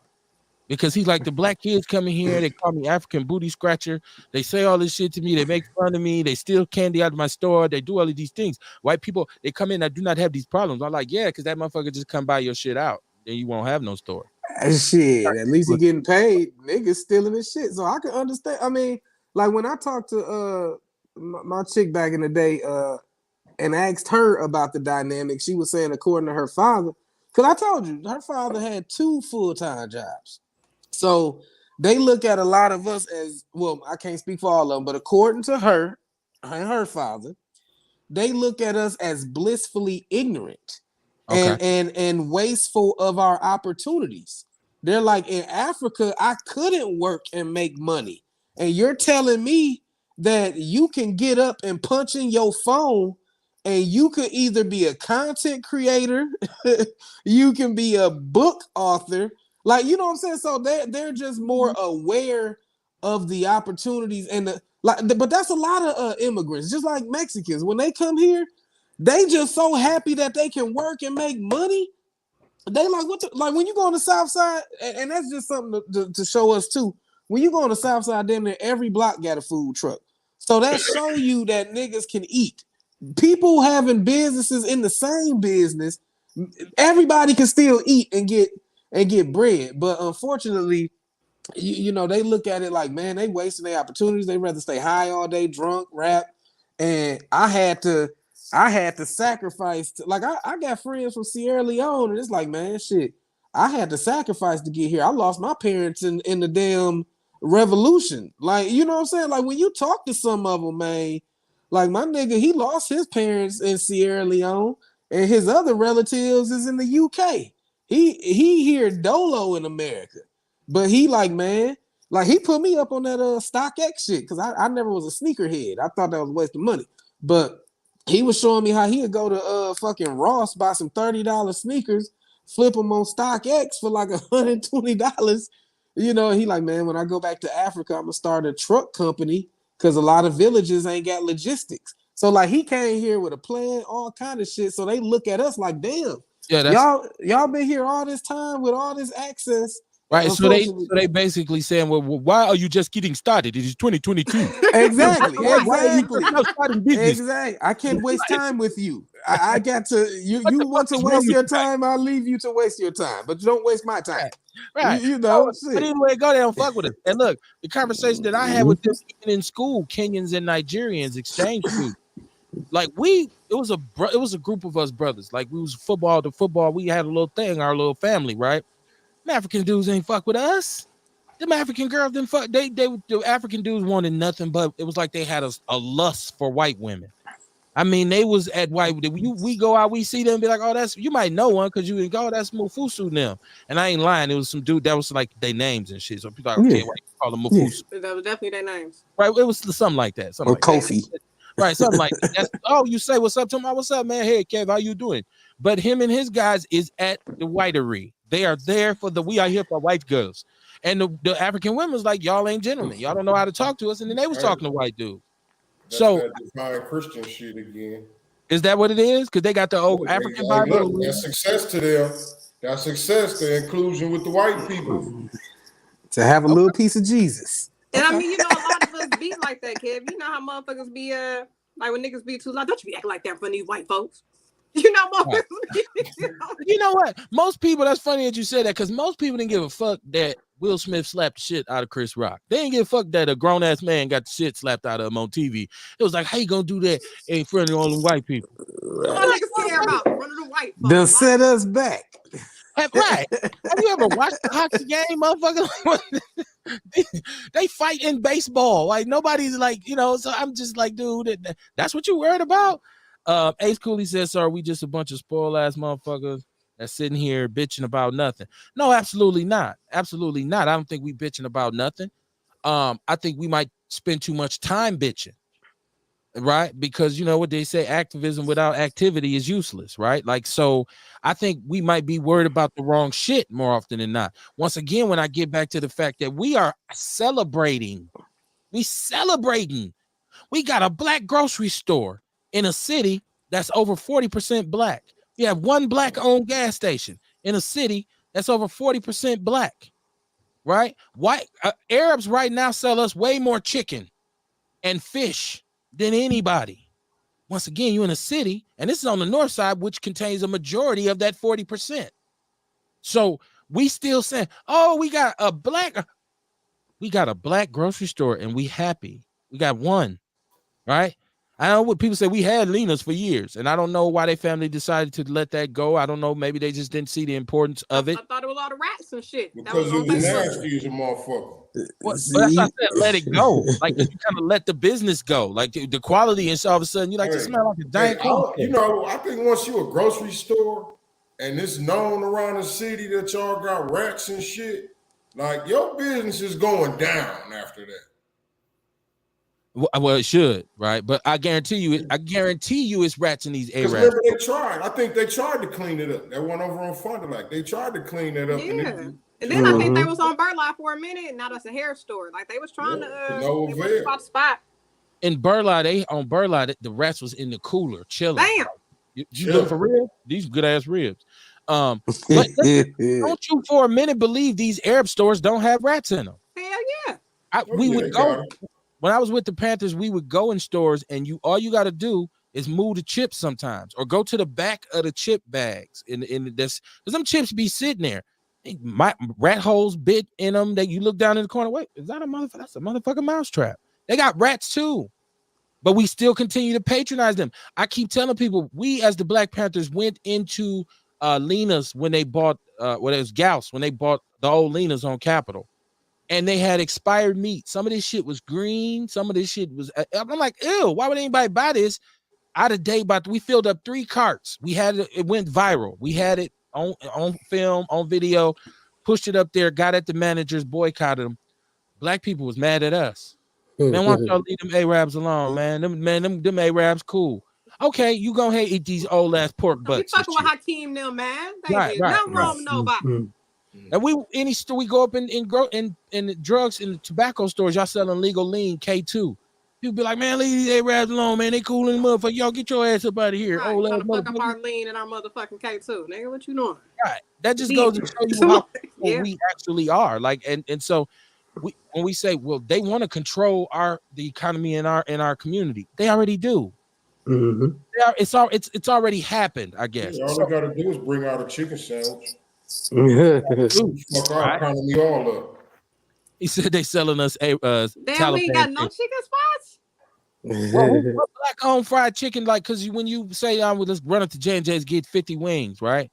And you get 50 wings for $7, and they price done went up like a motherfucker now too. Yeah, like a motherfucker. Little bitty ass wings. What is a baby chicken? What the fuck is this shit about? Little bitty ass. I'm like, the last time my wife and I got that, we was just standing there looking at the chicken like, are they serious? And it was like $40 for like 20 wings, and these motherfuckers was minute, like one bite type shit. Like, oh shit, I gotta get fast and friendly. My mom always talked about them fast and friendly wings. Oh my god. Yeah. Fast and friendly been popping down there forever. But they all cousins, so shit. Yeah, right in the middle of the community. And we happy because we have one black grocery store. And I'm not knocking that brother and sister, but you tell me, is that progress? We got one. Is that progress? I mean, if we patronize it to the point where they can expand, then yeah, it's progress now. But instead of us, right now we got one. I say let's look at the bright side of it. It make it easier for us all to flood that one with our bread if we really about the cause. You know what I'm saying? What store is the one? The Sherman one next to the Upstart Kitchen. Oh, so we talking about that one. Okay, the one that just opened. I thought you meant some previous with that. Oh no, okay. I'm saying if we, it's just one, we can look at the negative like, damn, it's just one, and why it takes so long. Or we can say let's for the simple fact that we didn't have this grocery store a month ago. Right. And if we patronize it like we always talking about what's wrong. We always talking about what's wrong, but god damn it, we got to start somewhere. Otherwise, it'll never happen. So, yeah, we are just getting started. I mean, we got to accept it, right? You got to own the problems, own your issues when it's a problem. We got to own this. Yeah, we just getting started. But then we also can't beat ourselves up about it. We got to keep moving. I thought one of us on that Piggly Wiggly. That's why y'all kept saying I thought it was the Piggly Wiggly. Piggly Wiggly on the bank row. The Piggly Wiggly that's now, what is that, Foreman Mills? No, not that Piggly Wiggly. The one on East Capitol next to Planet City. No. They got the Lena Soul Food Buffet in there. That was a Lena. Never had the Lena Soul Food Buffet. That's not Lena anymore. That's not Lena's anymore. It's Piggly Wiggly. No, but they're not involved in that anymore. At one point, they had kind of gotten a partnership with Piggly Wiggly, and they was involved in that regard, but they're Shit, not when anymore. rats start popping up. So you Um, saying the hot food ain't there no more? I don't know. I ain't been in there in a long time. So I was gonna say one okay. thing about one thing about that whole expansion was when I would go in the grocery store, half the goddamn stores closed. It's like gates and shit and walls. Like, damn, what they keeping back there and shit? Like, you can't go over here. And I mean, this store, that's why I don't know if it was black owned or not, but I knew like it reminded me of Lena's because you know when you do go to the black owned store, sometimes she be high as a motherfucker. You like, damn, Everything we high now. we she be high as we hell. got our challenges. I mean, you know, the prices or shit. Sometimes you want to shop at a motherfucking Resources. spot, but they only open 2 days a week, and you got to find those windows of operation. We only Right. open Tuesdays Or and how about Thursdays. or how about the price or how about the price of stuff costs a lot more when you can't buy as much. Yeah, that's business, right? Yeah, you Right, can't So you buy. know Very right, what I true. mean? So your prices do have to be higher. And you right, ain't gonna right, get Walmart prices, right? Right. right, right. Eventually, you But know what I come mean? on, Hopefully the people support you so you can eventually start buying more product and getting it cheaper so your prices can come down. Right, come right. on, come on. I don't see this as progress. That's Okay, I'm gonna cool. tell you why. I know you said I get how you feel, right? I'm just saying for me personally. The reason why I don't see it as progress because we have one black-owned grocery store and we acting like this is like an anomaly, like this is something that should be a norm, but we're like, whoa, we got this. We're so limited in our thinking. I feel like we them fleas that was jumping, just only jumping so high. Now I said that because And that's why. Stark Foods, meanwhile, over the last 5 years, that started right there on Atkinson, now has about 7 locations and they're still expanding. And it ain't been that long. It sure as fuck ain't been no 20, 30 years. It's been about 7 years since Are they and they not black? they're Arab owned. Well, I mean, well, But but shit. I mean, but Shit, so they we got a got lot of yeah, help too. that's They get a equivalent lot to of help saying. too.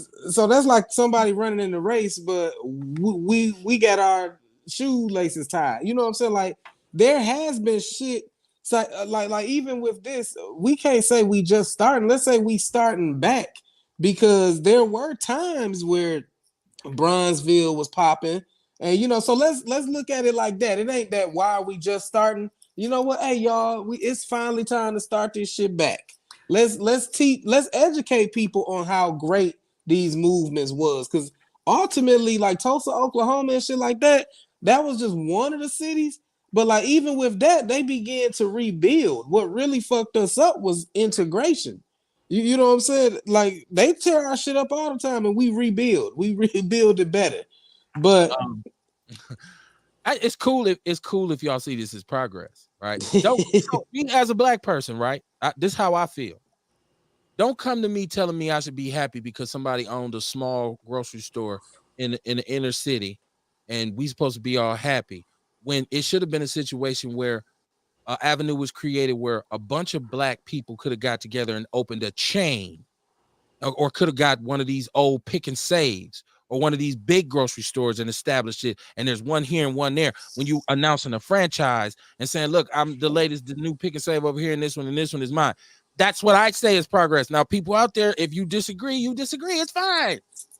I'm saying I don't see that as progress. I see that as tokenism. I see that as teasing me. I feel like some like she showed you her bra strap and then buttoned her blouse back up. He was like, "Ooh, I seen her bra strap." Right, bro? Why you so happy? That's progress. I had Hey, never seen no so bra you strap think before. you think they just let them have that grocery store, or they had to actually work and put some footwork in to get that shit, and then get codes passed? You know what I mean? So they can open this motherfucker. I feel like you know what I mean. They probably had a lot of roadblocks too, a But bunch of hurdles to jump over also. You know what that's I what makes mean? it And even like, less and you know, progress. like the way times are now. Again, we got some healing we got to do. You know what I mean? We can't pull our money with people talking about we finna get a couple grocery stores and shit, because niggas gonna say, well, who holding the money? right, You know what I'm This somebody saying? goes So, thank this the so perfect somebody. you time know what I though, mean? Kev. If I got this idea, I'm finna run with it. I ain't got time to be waiting on other people. You know what I mean? I'm gonna run with it, and hopefully they jump on board afterward. I think that there's two different directions with what you just said. Number one, I say the fact that they had to really work that hard as black people to get a grocery store in a community that's 40% black shows me that it's not progress. It's just some bullshit. And more importantly, Arabs don't, they go through this process all the time and open up shit and get it done. And they ain't celebrating saying we are making so much progress. They just doing this shit. And for us, it's like, yeah, we finally got a grocery store. You Don't go they get like a 7-year tax break or some shit though? all Like kinds of shit. they Is made. get all kinds And of shit, then all man. they got to do is switch it over to somebody else now. Right, and get another 7 years while Right. they open another one. Yeah. So So I don't want to hear shit about them Arabs. They get help. So I don't want to knock anybody saying, Kev, I'm not knocking whatever this brother and sister went through to get that grocery store at all. Nothing but respect, nothing but admiration, nothing but love. But what I'm saying is, I hope, I'm not gonna say they should be. I'm gonna say, I hope that they're thinking right now, this ain't shit. This just the base. When we get 6 or 7 of these motherfuckers all over the city, then we gonna start feeling good. They should be aspiring. They shouldn't be saying, we made it. We got a grocery store. Nobody in this community should be saying, man, we doing good. We just opened a black grocery store. Like, I don't think nobody's saying we doing good, Kev. man, people was happy. You didn't see them we Negroes. should I mean, celebrate. it's Hey, we still should good. celebrate. This Damn, is man, step we should one. celebrate when our Right. people do You something, gotta man. learn how to celebrate step one Fuck because that. Ain't nobody else gonna celebrate for us. Ain't nobody else gonna give us Just our open the right. store. Just We open should the be store. celebrating. No, just open the damn store. It's business. It's Tuesday. And Open not the only store. that, people should be sharing this shit across social media so the rest of us know it's there. yeah. But we should be celebrating this shit. I think they should celebrate, man, because like I said, That's promotion. it's step one. I mean, most dreams die before motherfuckers even make it to step one. So like I commend anybody who starts because most black, well, I ain't even gonna say most black, most motherfuckers scared to start because they scared to fail because they look at it as a failure instead of a lesson. You know, so the fact that these people got that gumption and did whatever they needed to do, whatever it took to open these doors. That's celebratory worthy, man. Well, we talk about, hold on. I ain't talking about not promoting or marketing the store. There's a difference between marketing and promoting the store as opposed to all out celebrating. It's one thing to say, hey, we're happy to have you guys in our community. Let's cut this ribbon and boom. You ain't got to have a What did everybody do to make you feel like they celebrating though? I was just looking at the opening with the people who was there because the usual suspects showed up who looking for a photo op to say, see, we're doing our job. No, the fuck you ain't. Out of here. You know the parasites gonna come, man. You know anything good in the community, they gonna show up. You know what I'm saying? If I'm opening my shit, if I'm the owner, I'm gonna say, no, you know what? We ain't gonna do it like that. We're not gonna do it like that. We're gonna cut the ribbon. I'm gonna have 2 distinguished people, and then we open because I'm smart enough as a black man to know. Promote my shit. Spread that shit. I got you, fam. Hey, I got you, fam. Everybody share it. We're gonna be Harlem shaking out in that motherfucker. You know, damn. Now further, we moving further into an episode of the Boondocks. Now it's looking like the Boondocks. Motherfuckers out there dancing with chicken wings and donuts. Yeah, you are not. Shit, I'm and we got one nigga saying, fuck that. No, fuck that. Ain't no reason to be happy. Fuck that. You're right. This is an episode of the Boondocks. Uncle Ruckus and shit. That would be a misstatement because I didn't say we shouldn't be happy. I didn't say we shouldn't promote the business. I said we shouldn't be having a fucking block party because we opened one goddamn gas station in a city that's 40% black. It should be business. Here's the store. Let's promote it. Y'all come support. Boom. Come in here, buy 1 pack of chicken wings, get 1 free. Let's get this thing going. I don't need Chevy Johnson and all these people to come out and say, you see what we're doing in the city today?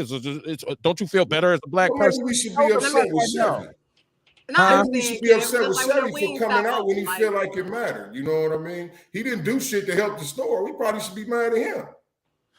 He was just part. I just threw him in. He's just collateral damage. It wasn't even aimed at him. He just got hit. I ain't got none of my damn glasses. I'm just saying, since he's the mayor, you know what I mean? Like the mayor only show up to shit when they feel like it benefits them. You know what I mean? So we should be upset with him. I'm upset with the community for, you know what I mean, being happy that we got our own store. I don't believe that there's nothing. I just hope that our people support this. Make it known because it's gonna draw attention. It's a part of the marketing process. Black folks love that shit. That's homegrown. So once again, I never, ever, ever said we shouldn't be happy because we got a store. I didn't say that. That's not what I said at all. You What I said just to said is open that shit, Kev. Just just to open it. How people who just don't open got the to shit be do. open. You be like, damn, where'd that come from? If I got the Coty dancing and shit, what the come on, man. They had a band. Did they have the Coty dances there for real? That'd have been dope as hell, man. I don't know. You know, I Mr. probably Lucky. did. I made that shit up. I don't know if they. That would have been fire, man. I would have been salty. I missed that shit. I know how fucking black people get happy, man, when we get a little bitty inch, and it's pacification. It's that pat on the head to say, "Good, Hey, good but you know, boy, like, good Kev, nigga like I boy." said, they didn't give us that. White, white people gave us that grocery store. I don't know. I would have to see who the donors are, who the real financiers These are, niggas put their shit together and opened it. or did they put together a proposal to get a loan, some kind of loan from a government from downtown, which makes you friends with the system, right? Like, because you got to be able to skip the line to get the permits and the clearances, so you go through his or her program. Well, I ain't gonna worry about all that until that information come out. I'm gonna support these black people. You know what I'm saying? That's telling me that they got their own grocery store. I'm gonna support them until that come out. I ain't finna talk shit about them until, you know what I mean? You know what? If they feel like talk about that. If they feel like I'm talking shit about them because I said just open the store and promote it and we don't need no fucking celebration, then fuck them. If they feel like I'm talking, if they feel like, well, you hating, man, fuck you then and your store, because I'm not hating on you. I said I was happy for you. All I'm saying is it don't take all that bullshit. So if they feel I'm not shitting on them at all. I'm not against them. Marketing. Oh shit! Well, but you can do different kinds of marketing. It ain't got to be about. Why they can't do that kind? Instead, why they can't do that That's thing? their thing. Niggas always Why they can't do it, Cam? Just like in football, man. some people when they got the touchdown, they just did a little thing, and some people did a man, whole. Listen, man. Whenever somebody giving routine. you some praise, whenever somebody giving you some praise or some kind of congratulation, you ain't finna tell them, no, stop it, don't fuck That's that. like that. That's like that one. That nigga. That's like the dude praise, who goes man. That's the problem. We always praising some outside entity instead of ourselves. Instead of our own people when we do something slick. It's like the dude who go to the club and get one phone number and be acting like he fucking Goldie off the mat. Dog, look, I got a phone number. Your number. That was something to him. That nigga was Mr. Unknown No Name for 2 weeks. Mark, the fact that he got a chick number, that was the highlight of his life, man. You got to let people enjoy their victory, no matter how small. He can't ride with us no more. We're gonna call him One Number. That's his new nickname. One number. I'm gonna get one digit. Like we'll give him a name and shit. Once again, and we keep talking about we have to change the way we approach these things. The problem is we keep doing the same shit over and over. We ain't even business like about business. Right. I swear I was just gonna say that when it comes to business, like we don't do it in a business way. It's like it's cool that we celebrate and throw a party and shit, but on a business tip, yeah. And then not to white is right it, but when we see everybody else open the business, don't be no parties and shit. Motherfuckers open and then it be legit, and then everybody get service and customers and shit. We are really the only ones that will throw a party, cookout, whatever at our opening. Niggas have their grills. It be a party. We down there throw a kickback at our opening. We colorful people. They gonna have I like to kick back. They gonna have their church choir pull up. They gonna have the pastor bless the doors open and shit. I mean, we just some colorful, flamboyant people. Listen, once again, I'm not. I don't got nothing against these people. I'm just saying, like, if I can't say, nah, we don't need because then other black people see hating. Like why? I don't have nothing to hate against. I'm happy that there's a black grocery store, especially in that area, because Arabs dominate that whole area in terms of where people go to get food. Like because you don't always want to try to pick and save. You want to have a store in the hood where you can stop by and grab some shit. Okay, I'm gonna stop by here on the way home. Like you was talking about, I'm gonna go grab a ham hock for the slow cooker on the way home, and I'm gonna grab it from the Sherman grocery store. That's cool. That's fine. Okay, but I don't get excited. Like it's like if you are playing football, you don't celebrate every 5 yards you get until you get in the end zone. You go all the way to the end zone and then you celebrate. You ain't celebrating because you caught the ball. You celebrating because you made it to the end zone. You ain't, oh shit, I got a first down. Oh, come on, y'all, let's dance. And then they say, well, that was $4. Like, I got If two. if I'm trying to buy a store, man, and I get that store, correct me if I'm wrong, that would be said touchdown, right? I mean, Well, if you got one small store, that's 5 That yards. would be one said. That would be said touchdown. And then what if that's their only goal? The goal is the touchdown. I don't think that's a touchdown. I If think that's their a only first goal down. for them, that would be. It's a I'm first saying down. if your It's not a goal touchdown. was to get a store, just like playing football, the goal was to get the touchdown. Yeah, but you didn't get it. You just got a first down. That's not a touchdown. That's a first down. No, that's their touchdown. That's their goal. I mean, that's their goal. That's their touchdown. I feel sorry for them. We can speed up the process by buying stock in the business and pooling our dollars. The problem is most don't have the economic intelligence to move on to phase 2. Oh, that's right. Hey, somebody gonna put some money in that shit. That was good. They might blow up.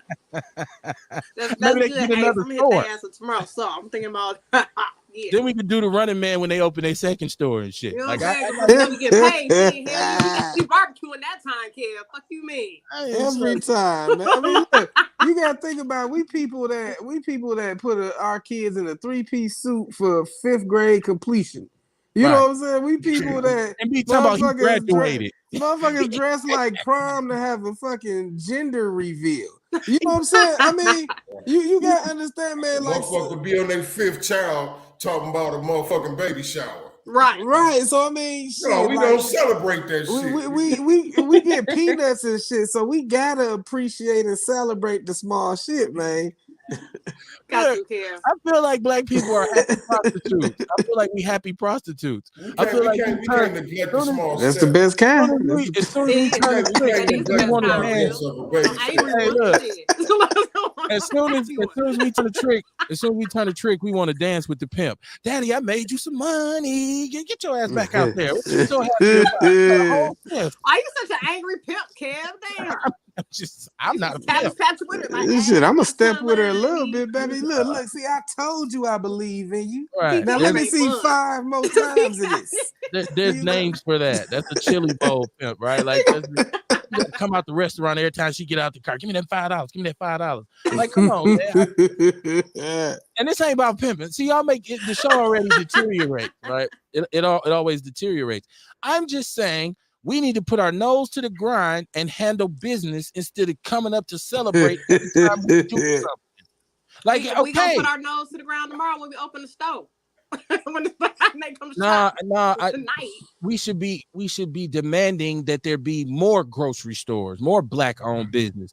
We should be demanding it. When somebody comes and asks for our vote, we should be demanding it. Therefore, when it happens, you know, the one thing that most Kamar reference, he referenced football. And I want to tell you something. I like that reference, Kamar, because I only referenced it because you did. I only referenced the touchdown because you did. That's fine. Well, whoever did it, I'm gonna tell you one thing. The one thing about the person who celebrates touchdowns and is really flamboyant, really great players don't respect that. Because you know what they say? They say, I don't like that because you should act like you've been there before. Yeah, but that was your analogy. What about that? Oh, no, I said your analogy, not mine. No, I said that. I'll take it. But what about that Lambeau Leap dude? They didn't like, I don't watch sports like that. I just used to see that dude jump and get caught by the people and shit.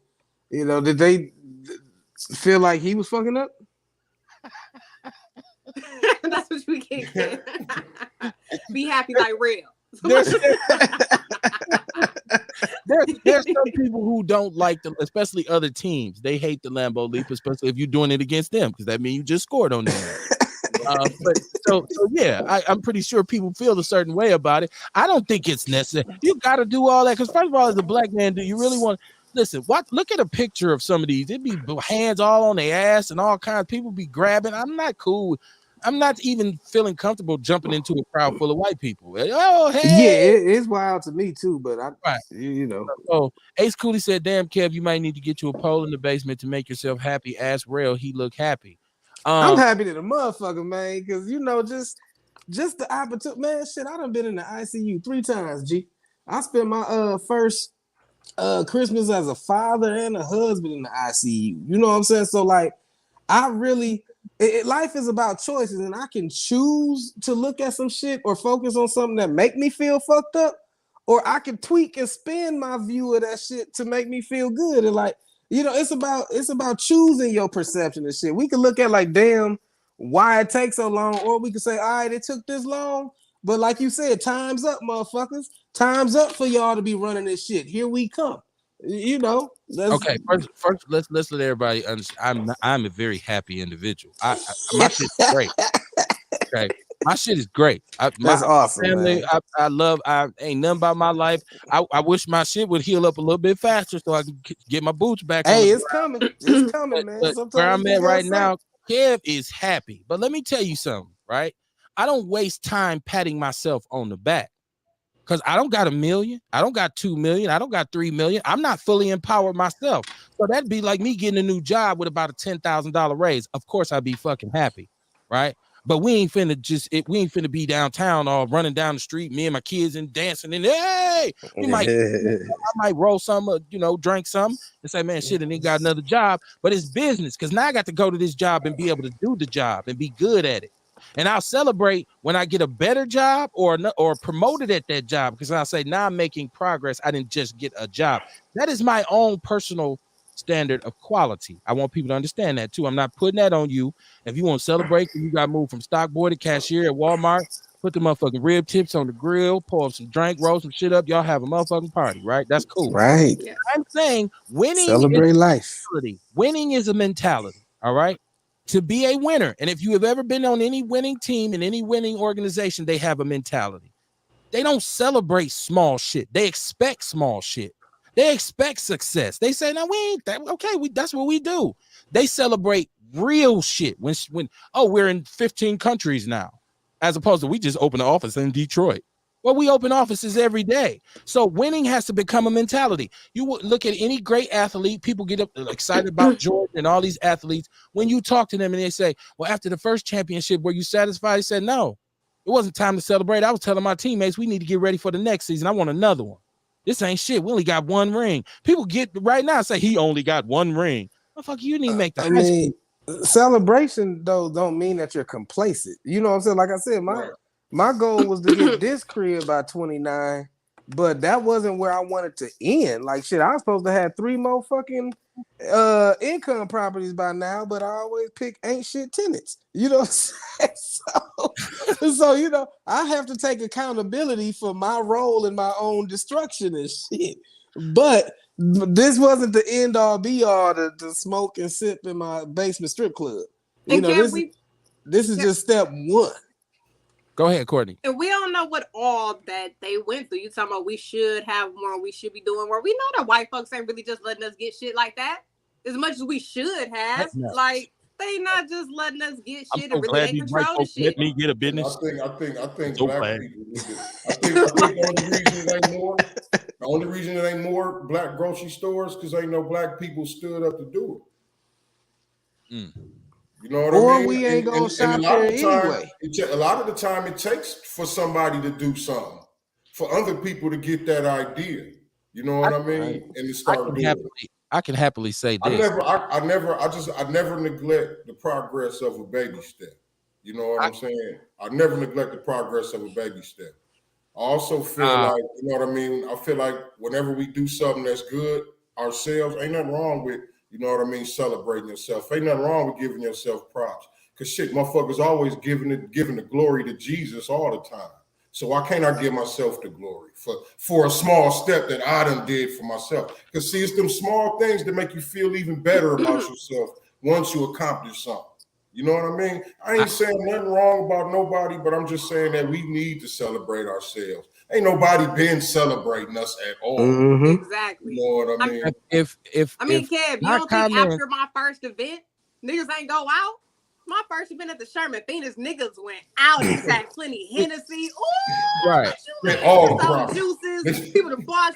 Niggas out here. It's a celebration. So you spent all the money that you made at the event that night, right? Look, somebody was buying the drinks. I had my dollars. It was okay.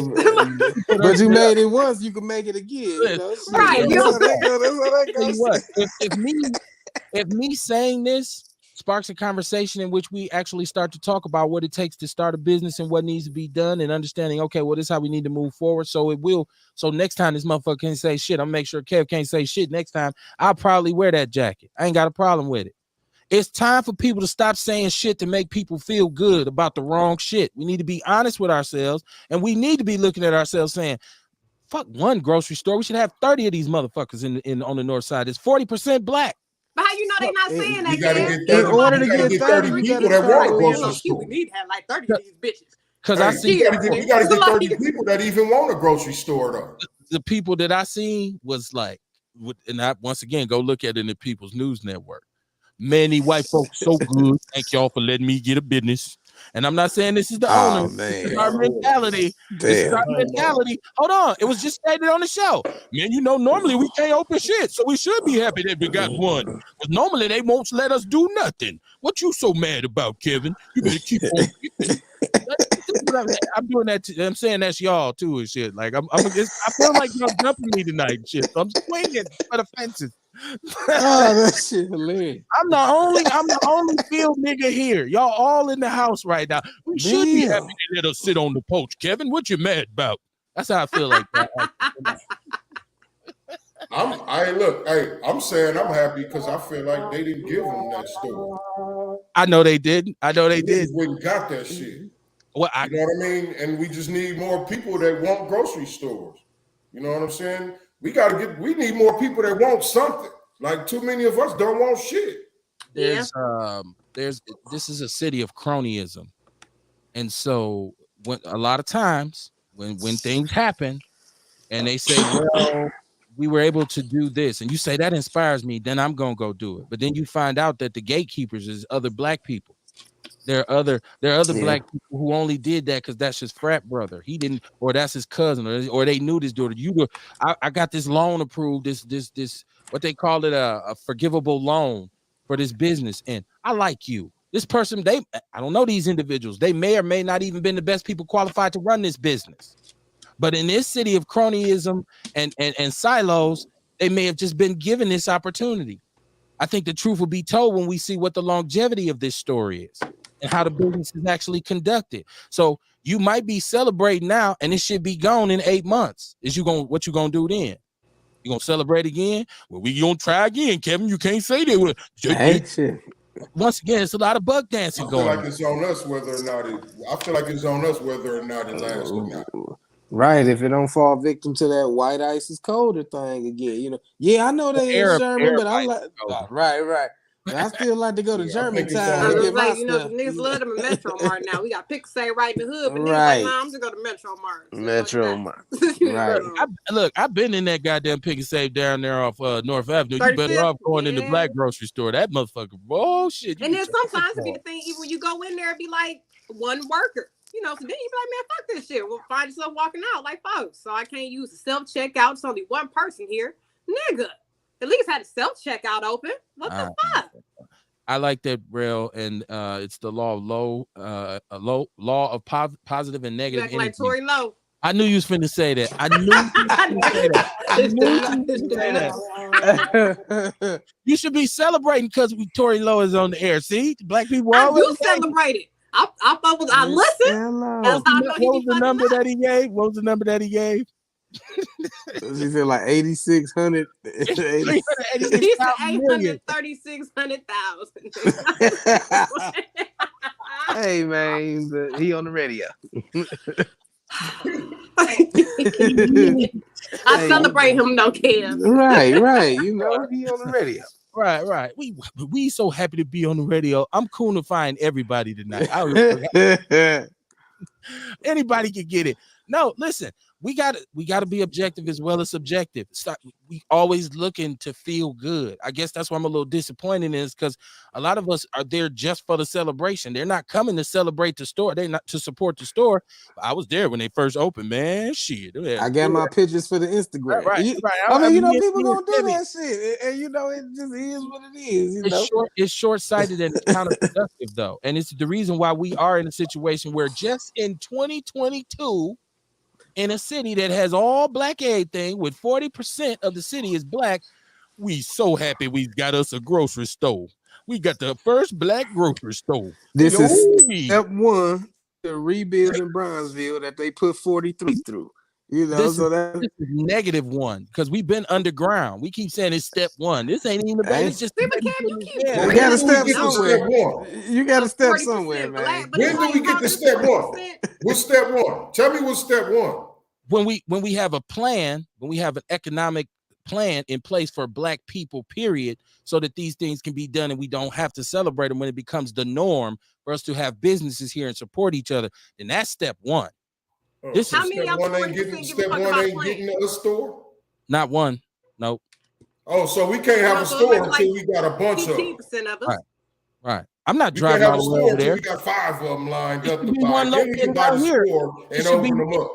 It should be one located out here so I can support too. I'm not driving all the way over there to get no Shit, goddamn man, banana. Yeah. Goddamn. Give 'em But that's time. that's what happened with that boycott, fam. Like I said, it was niggas chauffeuring whole families around for as long as it took to see a difference. Like we can't, like we be scared to start or discouraged to start because we be looking for that immediate shit. And honestly, sometimes you gotta let that step one small victory just that celebration today gonna move you to your next store for tomorrow because that's how the mind works, man. When you give it something, it wants to seek more of it. And a lot of us always looking for drama, and then our brain seeks more drama because we get addicted to that biochemical release.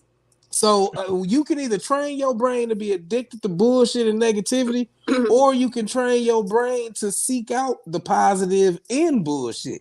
And that's the magic of a peaceful mind.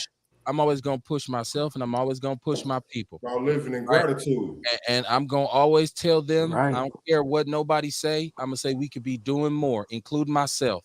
Always. All my own individual accomplishments. I tell anybody anytime I ain't shit. I ain't done shit.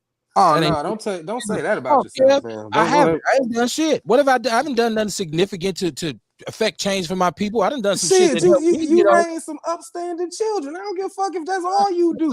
My kids. And that's where it starts, fam. Like honestly, it would be less kid boys if motherfuckers just raised their fucking kids and love their kids and celebrate, give their kids attention. Hey, you know shit. You know we living in a world where motherfuckers get participation trophies. I mean, I can't and celebrate them when they do something good. And that's that bullshit. Second place is the first loser.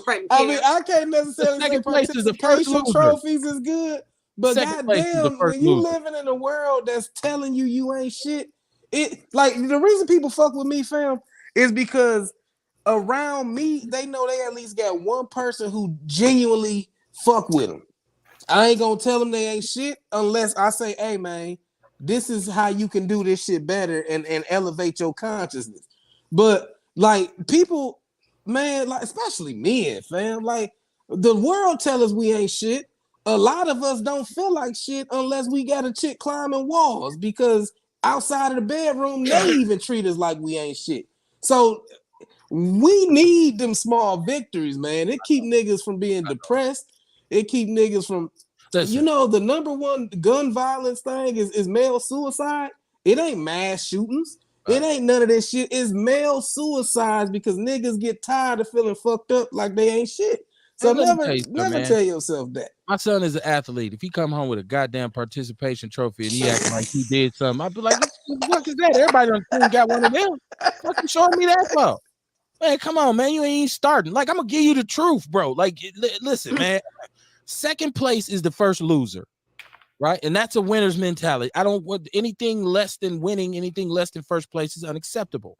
So that's a winner's mentality, and we don't have one collectively. So if you seeing where we haven't made changes and we're not in a position we should be in, then we have to question our methods. And we've had the same methods this whole time where we are willing to throw on the grill now. Shit, we done succeeded. I just did my version. hey, right? Instead of Calvin just saying, got a job. Right. You smell like fries. Chappelle shit. But no, and I'm not knocking anybody's progress. Really, I'm not. But if you feel that way, then get motivated, get inspired, and then say, yeah, Kev, what now? I'll be like, oh, that ain't shit either. Do some more. Before you know it, you're gonna be up top. Well, you know, and that's some real ass shit, fam. And some people do You know what? I was just talking to my nigga the other day, fam, and I got two boys that's 17 and 18, and then I got another batch of kids that I have now that I'm conscious and shit like that.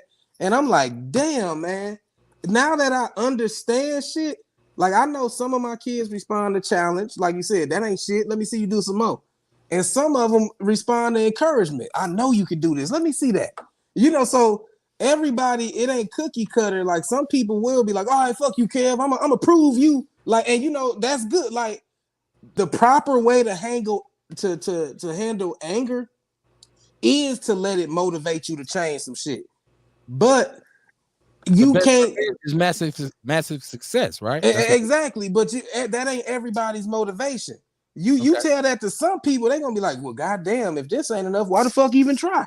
And then you got them kids in the corner, then get your ass out the way, then move for the people. And then they move outside and congregate with a whole bunch of other kids that feel like they ain't shit and do ain't shit. Well, they get their ass locked up too, or they get shot. Like I'm just saying, listen, I'm not into the feel good shit. And people, maybe like you said, people fuck with you because of that. People don't fuck with me because they might not like my mentality.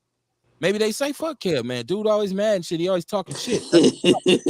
I tell him, I don't care, kiss my ass. I don't like you either. So it doesn't matter to me. I'm going to tell the truth. Now, I'm once again, before we even move on, I coached high school football for about 12 years, varsity, right? And I would have players who would go out in the game and make one big play. And they'd be out there, yeah. Rudy. They'd come to me like, coach, you know what I did? You made a fucking tackle. That's what you did. Talk to me after the season when you got 200. Talk to me after the season. Oh, we won a game. No, talk to me when we go to the playoffs. Talk to me when we win the conference. You happy about a game. You creating super villains, fam. Like some people got you and they backstory and shit. Hell yeah. Coach told me that my tackles wasn't shit. You got one tackle. Super villains. One tackle and shit. One tackle on their wall and shit. You hurt the next player. I had one tackle. You don't sit your ass down. Crystal Schiff said July 30th is an event that discusses and shows the blueprint to the NFTs. It said UW, Sherman Phoenix, and American Family are some of the sponsors. That's what's up. I'll post the link because I don't know if you heard the podcast Earn Your Leisure, brothers that be oh man, I stay on that shit. I'm trying to that's who doing that oh shit. Yeah, I'm gonna have to be there because I'm trying to create me an avatar so I could be getting paid in the metaverse and shit. You know what I'm saying? That's all I'm saying. So I told my son we going. I just signed him up for every technical everything. Boy, this the way y'all like. He said, Kev, you doing right. You have to be able to sit in an uncomfortable position to be able to appreciate when you get to home base. Listen, I'm a cynical motherfucker. I'm see the difference between me and a lot of other people is I'm honest most of the time. Don't get me wrong, I will lie. Ain't no myth about that. But I'm honest most of the time, right? And so I'm gonna tell you the truth about how I feel. I'm not saying I'm always right, but I'm gonna tell you the truth. I'm gonna keep it a buck with you. I'm not gonna send you out here on no false pretenses. Right, like so when I see some shit and you did, man, woo, because sometimes you need that. I tell people this all the time. I got an associate's degree when I was about 19, right? And I came home and I really should have still been in school to finish and get my BS, but I had dropped out. So my dad, I was living with my mom. I was grown. So my dad was like, well, what you gonna do about working? Because you can't stay there. And my mom was already giving me that look, like, yeah, motherfucker, you know what time it is. So he got me a job in a crane factory. Right with the big ass industrial cranes, he got me a job, and this is like 1996 or 1995, and he says, "Yeah, and it's a good job too. You're gonna make $7.75 an hour and have benefits." And at that time, minimum wage was $3.35 an hour. So I'm gonna just create the correct context for it. I said, "Okay, that's cool. That's cool, and have benefits." And I said, "But did you tell them about my associate's degree?" You know what my father said to me? "Fuck your degree. You better get your ass over there and get to work." That let me know right then and there I need to get my ass back in school. And I went back and finished and came home with my bachelor's the next time. Okay? So that's how I'm raised. That's what the school that I come from. But unfortunately, even now, I mean, it's according to the times. Now, a bachelor degree, motherfuckers is still You know what I'm saying? Making peanuts and shit with $40,000 in school debt. Like, you know, so well, that's why I went and got a master's. It's all All perspective, man. I went and got a master's. This ain't enough. And I wasn't said it. Fuck celebrating my bachelor's. I went and got a master's after that. That ain't more shit. debt. More debt. Well, you got debt either way it go. You born owing somebody. Some of these motherfuckers ain't even had no insurance. Your birthday ain't even paid for. Yeah. Motherfucker can't even get his goddamn birth certificate. You owe True. your mama. Damn, mama, y'all didn't pay nobody? No, they just gave us a piece of paper with your name wrote on it. With the feet on it. But you can't pay this price to the bill. You take this blanket and this pacifier and get your ass up out of here. Dang, man. And I understand people say, well, damn, Kev, some people need to be coddled. People want to feel good. You should make. I don't believe in that. I'm not gonna sell nothing to you based on no lie. I want you to buy it based on the truth. Right? So no, it ain't even necessarily that motherfuckers need to be coddled. It's just that I'm about empowering. Ain't nothing wrong with saying. Ain't nothing wrong with congratulating them motherfuckers. Right? It ain't all that. It ain't cuddling. It ain't coddling. It or ain't what's the all that purpose extra of tearing shit. somebody It's good down? job, bro. Good job, man. Let me share your shit. Good looking, man. That was the shit. Do it again. They need love, Kev. That's what it is. They need love. We showing love. Ain't nothing wrong with congratulating. It's just now we building men, man. We building healthy, strong-minded men. You know, the world been shitting on niggas for this long and where it got us. You know what I'm saying? So maybe we need to change that angle. I'm not saying, you know, I'm about empowering. If I'm gonna speak on the issue, I done already committed myself to being part of the solution, and then already kind of tried to strategize some shit I think could help you out. But I'm not just gonna that ain't shit. Do better. I'm not gonna say do better unless I got some suggestions on how this motherfucker can even do better. Because you know, otherwise you shitting on his goal and gave him a inconceivable new goal. You know what I'm saying? Who cares? So what? You think people handed me oodles and noodles of motivation and support when I was, even with this fucking podcast. Let me tell you something. Even with this podcast right now, 7 years ago when I said I'm gonna start a podcast, motherfuckers looked at me and said, "Man, you crazy in the motherfucker." Man, what you mean you don't do a radio show, dog? You think you is Charlamagne God? What the fuck you? Hey, it's gone. Mama got a podcast, right? So if I had to I didn't need them to coddle me, because in my mind I said, "What the fuck I'm gonna do?" Right. And the first time I got 100 to 200 viewers or whatever, I didn't run outside like, ooh, dynamite. You should have. No, I got to get more. I got to do better. I got to get better sound. I'm looking at it. Me and my wife was just laughing about this. When I started, I had a customer service headset hooked to a cordless phone. And I sat at a computer, and everybody had a cordless phone with a headset hooked to it. That's how this shit started. And they was like, "Oh, Kev, we got people calling in from all over the world. This is crazy. The show is dope. Like, oh man, we should." I said, "Nah, this ain't shit. We talking on customer service headsets. I gotta keep going. I'll be happy when my shit is what it should be." You can keep going. You can keep going being happy now ain't shit. It's a lot more shit that I could be doing that we will be doing with this platform. And if we when we make strides, if y'all want to celebrate and do the woke dance and all that, y'all can do it. I'm gonna be somewhere trying to get more. I'm gonna be saying, yeah, we got that shit done. I need to be let me see what part of it, because I listen to every show and I go through every word I say and say, next time I need to say I wasn't clear right there. I gotta do a better job, but that part needs to be improved. I ain't never saying shit, I did that shit. Yeah. You ain't no Rockman Jr., okay? And if you old enough in Milwaukee, you know who Rockman Jr. is. She said, if you have issues, come with solutions. Complaint without feasible solutions or remedies is just a complaint and is not useful. I got plenty. If I say it, I'm going to spray it. If I tell you, man, no, that ain't shit, I'm going to give you a suggestion. You should be doing this. And you got the choice to say, Kev, I'm going to think about that, or man, get the fuck up out of here, hater ass nigga. Either way it go.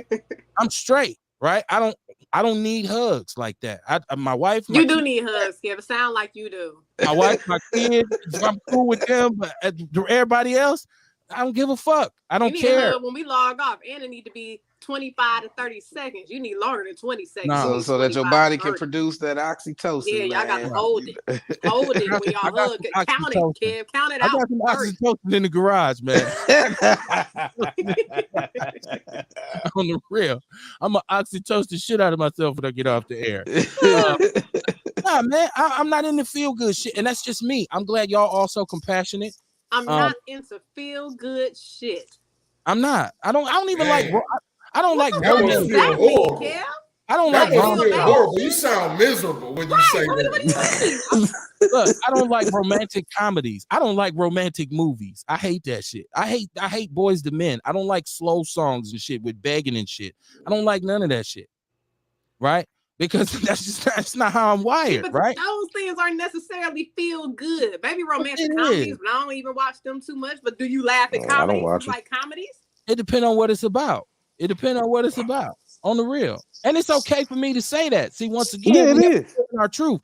I don't like soft and squishy shit. I'm Right. not into like, man, I'm not saying I'm the hardest gangster in the world. Right. I'm just saying I just be like, oh, fuck that, man. Because I feel like okay. people look for too many excuses, especially our people. You see a motherfucker looking around for an excuse. Who I'm gonna blame this shit on? Who I'm gonna blame this shit on? Whose fault is this? Who's holding me back? You, motherfucker, because you care so much about what everybody else think. When somebody tell you what you can't do, you let that shit sit and fester in your brain instead of saying, fuck, dude. Because even what I'm telling you right now, if you open a business and you hear me talking, you say, man, fuck Kev, I don't know what my motivation is. I'm finna boom, boom, boom. I say, that's what I'm talking about. You should be telling me, fuck you, Kev, I'm gonna celebrate. I'm finna go out here and get my running man on, and then I'm gonna open the store for the morning. Right? I'm gonna be out here cabbage patching. If you do that, you're my kind of guy. Do it. Like, what you mean? We open. Right. Now, if you're the type of person that be like, did you hear what Kevin said? He's a hater. I'm going to on Facebook and say, here's what hating is in the community. I'm be like, fuck you. You're not the type of person I hang around anyways. So I don't need to fucking friendship and fuck your store too. Like, I'm just like, that's just me. I'm just me. So if this sparks a conversation for us to start talking, if I got to point my finger at Black America and challenge them to say, fuck that shit, we got to do better. Oh, Kevin, we just all five Black women won Emmys. Fuck that shit. Ain't shit. We gotta do better. Oh, I won 6 Grammys. Fuck a Grammy. That ain't shit. You don't own your record. You don't own a record company. Do you own your masters? Well, no. Didn't 7 people get stabbed at your last show because you didn't have adequate security? Fuck that fucking award you got. It's just me. I know. This may be a fucked up way to be, but it's just how I am. So you ain't been this way this long, Kev. I mean, it's all good. You know, if you're happy being that way, then we need to go give Kev hugs. Goddamn it, he needs 20-second hugs. No, he don't. He don't like that squishy shit. I don't like that shit. He'll be like, no. He need a Care Bear stare in this motherfucker. He's just hard as hell. Like...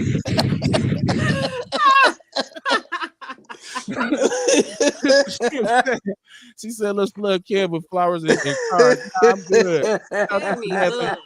Samantha out here. What's up, sis? That's like stink meaner and shit, man. Like, right.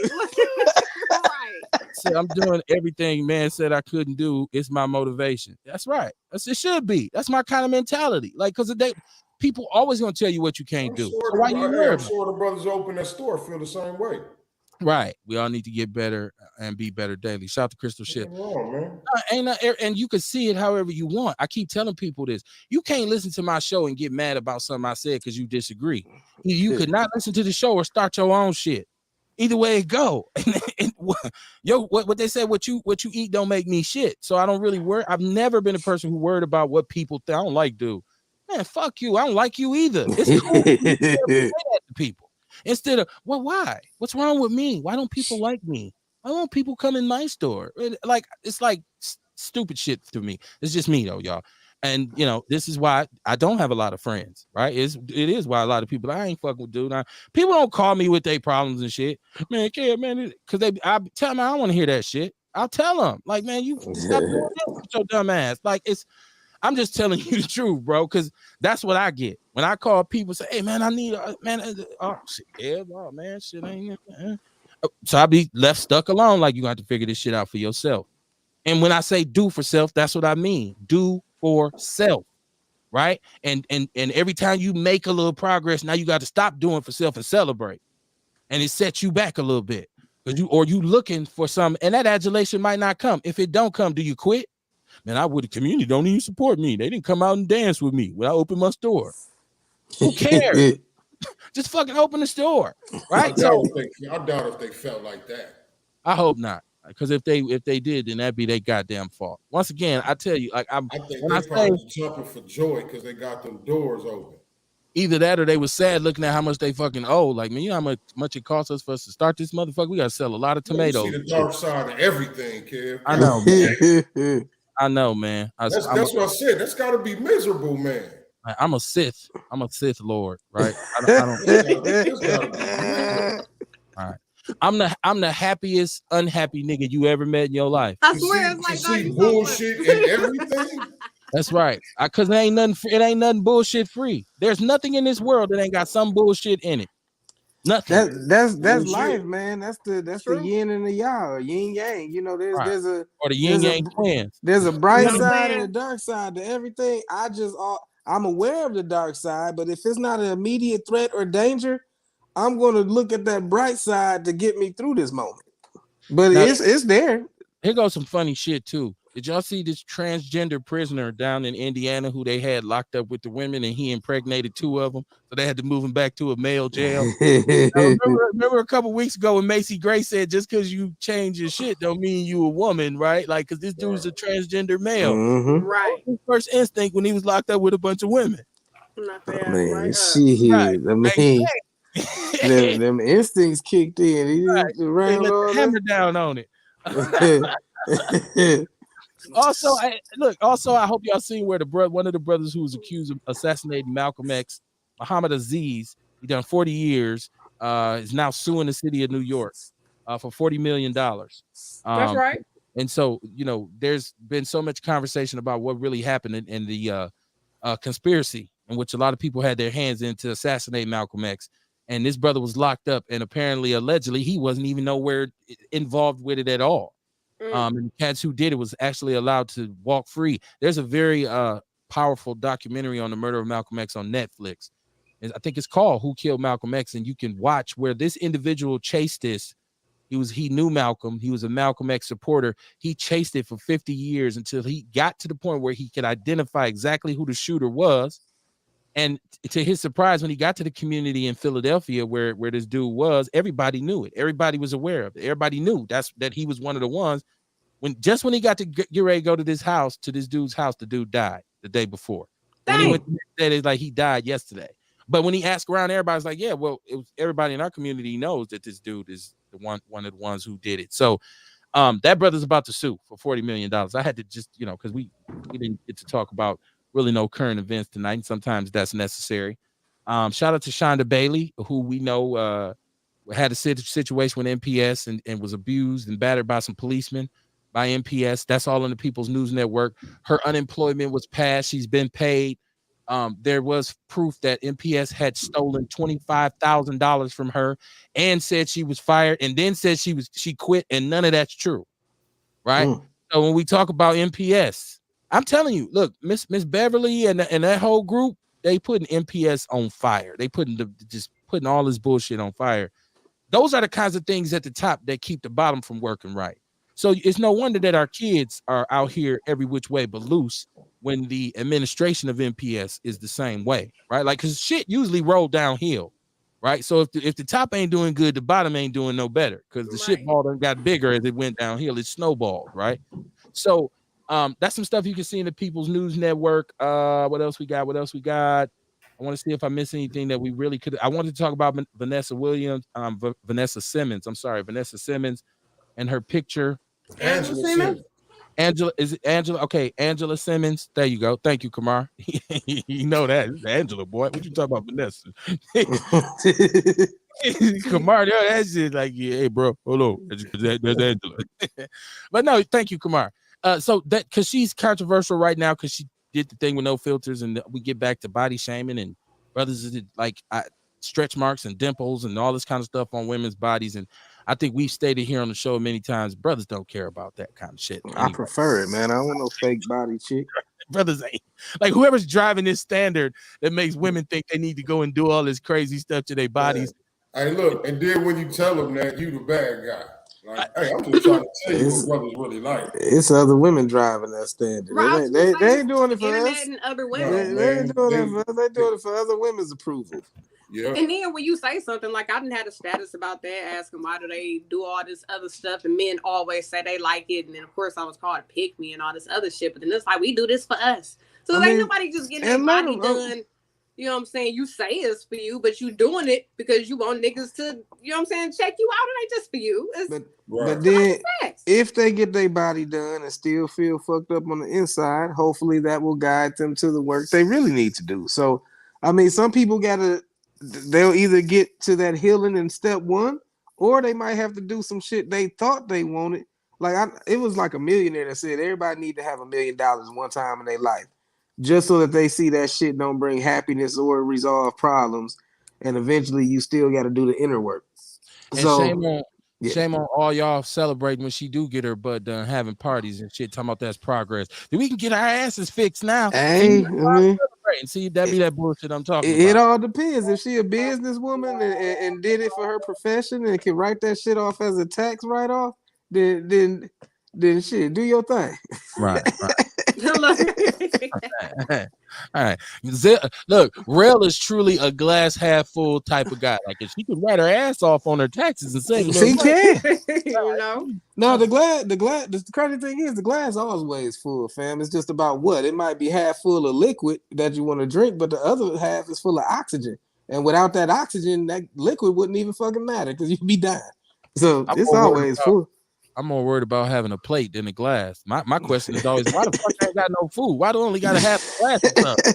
This ain't no fucking meal. Because you can go longer without food than water. So maybe that's why they say it. I don't want to. God damn it. I won't. Hey, we won't be on. You won't have to deal with my bitter ass no more this week. Let's end on a positive note. Kamar, what you got coming up this weekend, bro? Tomorrow I'll be at the Fondy Market. Friday I'll be at Outpost. Saturday and Sunday I'll be at the Blues Fest thing. That big Blues Fest they got going on up there in Brown Deer Road. Okay. So yeah, I'll be pretty busy the rest of the week. It be juking too. I went last year, man. Caught my lady some African fabric. Oh, that's what's up. And did she feel woke after she got it, or she was just like she made some dope ass fit. I don't know if you can see in my corner. That's the dress she working on or some shit. So she be making some dope ass shit, you know. What you got going this weekend, man? This weekend, I was invited to do a book conversation circle at the Fondy Market. So, I got another shipment of gratitude journals coming, and I'm gonna make sure to set you aside one, man, because I want you to start writing in that journal about the things you're grateful for each day. You know what I'm saying? And Kamar, shift that perspective. Kamar already got me doing CMOS and all. I'm an overload. I'm gonna be fucking around, walking around. Man, overload. You'll just keep elevating to higher frequencies, man. I can't stop to celebrate. Courtney, because you didn't do it, mint julep, CMOS, cucumber, banana splits, and all kinds of shit. You've been everywhere. What you got going on? So nothing. As of now, I just did the Makers Market. So I'm still creating products. I've been invited to a couple of things, but I haven't committed. So yeah, I'm still working on other shit, creating more shit, figuring out what I want to do, where I want to go. It's a store opening up very soon, the BizStar store. My products will be there, and we are working to get our shit in more stores and network and collab with more people. So we on the business side, business classes, working with CEOs, getting mentors. We on that right now. You know what I'm saying? We on that, getting a whole bunch of business shit together and information and learning how to get all this motherfucking money. Yeah. That's what's up. If y'all see anybody on this show, support them, man. Support Kamar, support Rail, support Courtney. Support us, then, Cap. Shit. Be better. Come on. Give us some dollars. I do my best to support. And see, this conversation for people who really know me is funny because you can hear me talk shit on here, right? You can hear me talk shit all the time, and I will say whatever the fuck I want to say. I really don't care about who feels how they feel about it. If you agree, that's fine. If you don't, who gives a shit? That's usually my mentality. But I'm saying this to say, I put a clip up today of Willie D on podcast, right? And Willie D, because I always use this quote at the end of the show, and I always tell people I didn't make the quote up. I heard Willie D say it a long time ago, and I thought it was very poignant. And so I've been saying that at the end of my shows, whatever shows I've done for a very long time, for about 6 or 7 years. And I say it for a reason, and I believe in it, because if you know me, you know what I do professionally is work in my community with my people, right? So I am then able to criticize the community because my contribution is outweighing my criticism of it. So I'm able to do so. So like I always say, if your criticism of the community outweighs your contribution, then you are a coon. And I'm happy to say that I am not, because all I do is work with Black people. That's how I've raised my family. I've been working in social services and education for 21 years. Therefore, I have the license to be honest with my people and tell them the truth about my observations. And I'm also from this community, right? So I've seen it from the good to the bad, from the ins and the outs, the mistakes we've made, the starts, the stops. I've seen it. I'm lucky enough to be 46. I've seen it all, right? So I don't have to put some cover my mouth, or I ain't gonna say that because I don't want nobody to feel. I don't give a fuck how you feel. Right? What it is. It's too much soft shit in this world right now. One of the reasons we're in the place that we're in is because we refuse to tell the fucking truth to ourselves, not to anybody else. A lot of us just can't face up to the problems we got with ourselves. Kamar said a couple weeks ago, we were talking about why are we this dysfunction that we got? How do we make changes? And Kamar said for a lot of us, it just might be just getting up 2 hours later. Just getting out to bed 2 hours later. But you can't admit to yourself, I should be getting my ass up before 12 o'clock in the afternoon. The white man ain't got a goddamn thing to do with that. That's on your ass, right? And the day you do get up early in the morning and get something done, I don't want you to throw no fucking parade. That's to come, right? Niggas gonna have a mimosa, Right. Shit. You gotta really got this shit done. You got to sleep in for the next 2 weeks because you woke up at 8 a.m. one goddamn details, man. I'm a proud man of color, and I believe, and I really love Black people, but I believe when you say you love somebody or you love something, then that means you should be honest with it. And that's how I deal with my people. I'm honest with where we at, who we are, or who I am, and where I feel like we need to go. If you agree, you do. If you don't, you don't. Either way it go, I appreciate you for supporting the show, right? And if you listening and I got you pissed off, thank you kindly for the support. I'll see y'all Monday night, man. Peace and love, man. Outlaws for life, man. Information gang, baby. Yeah.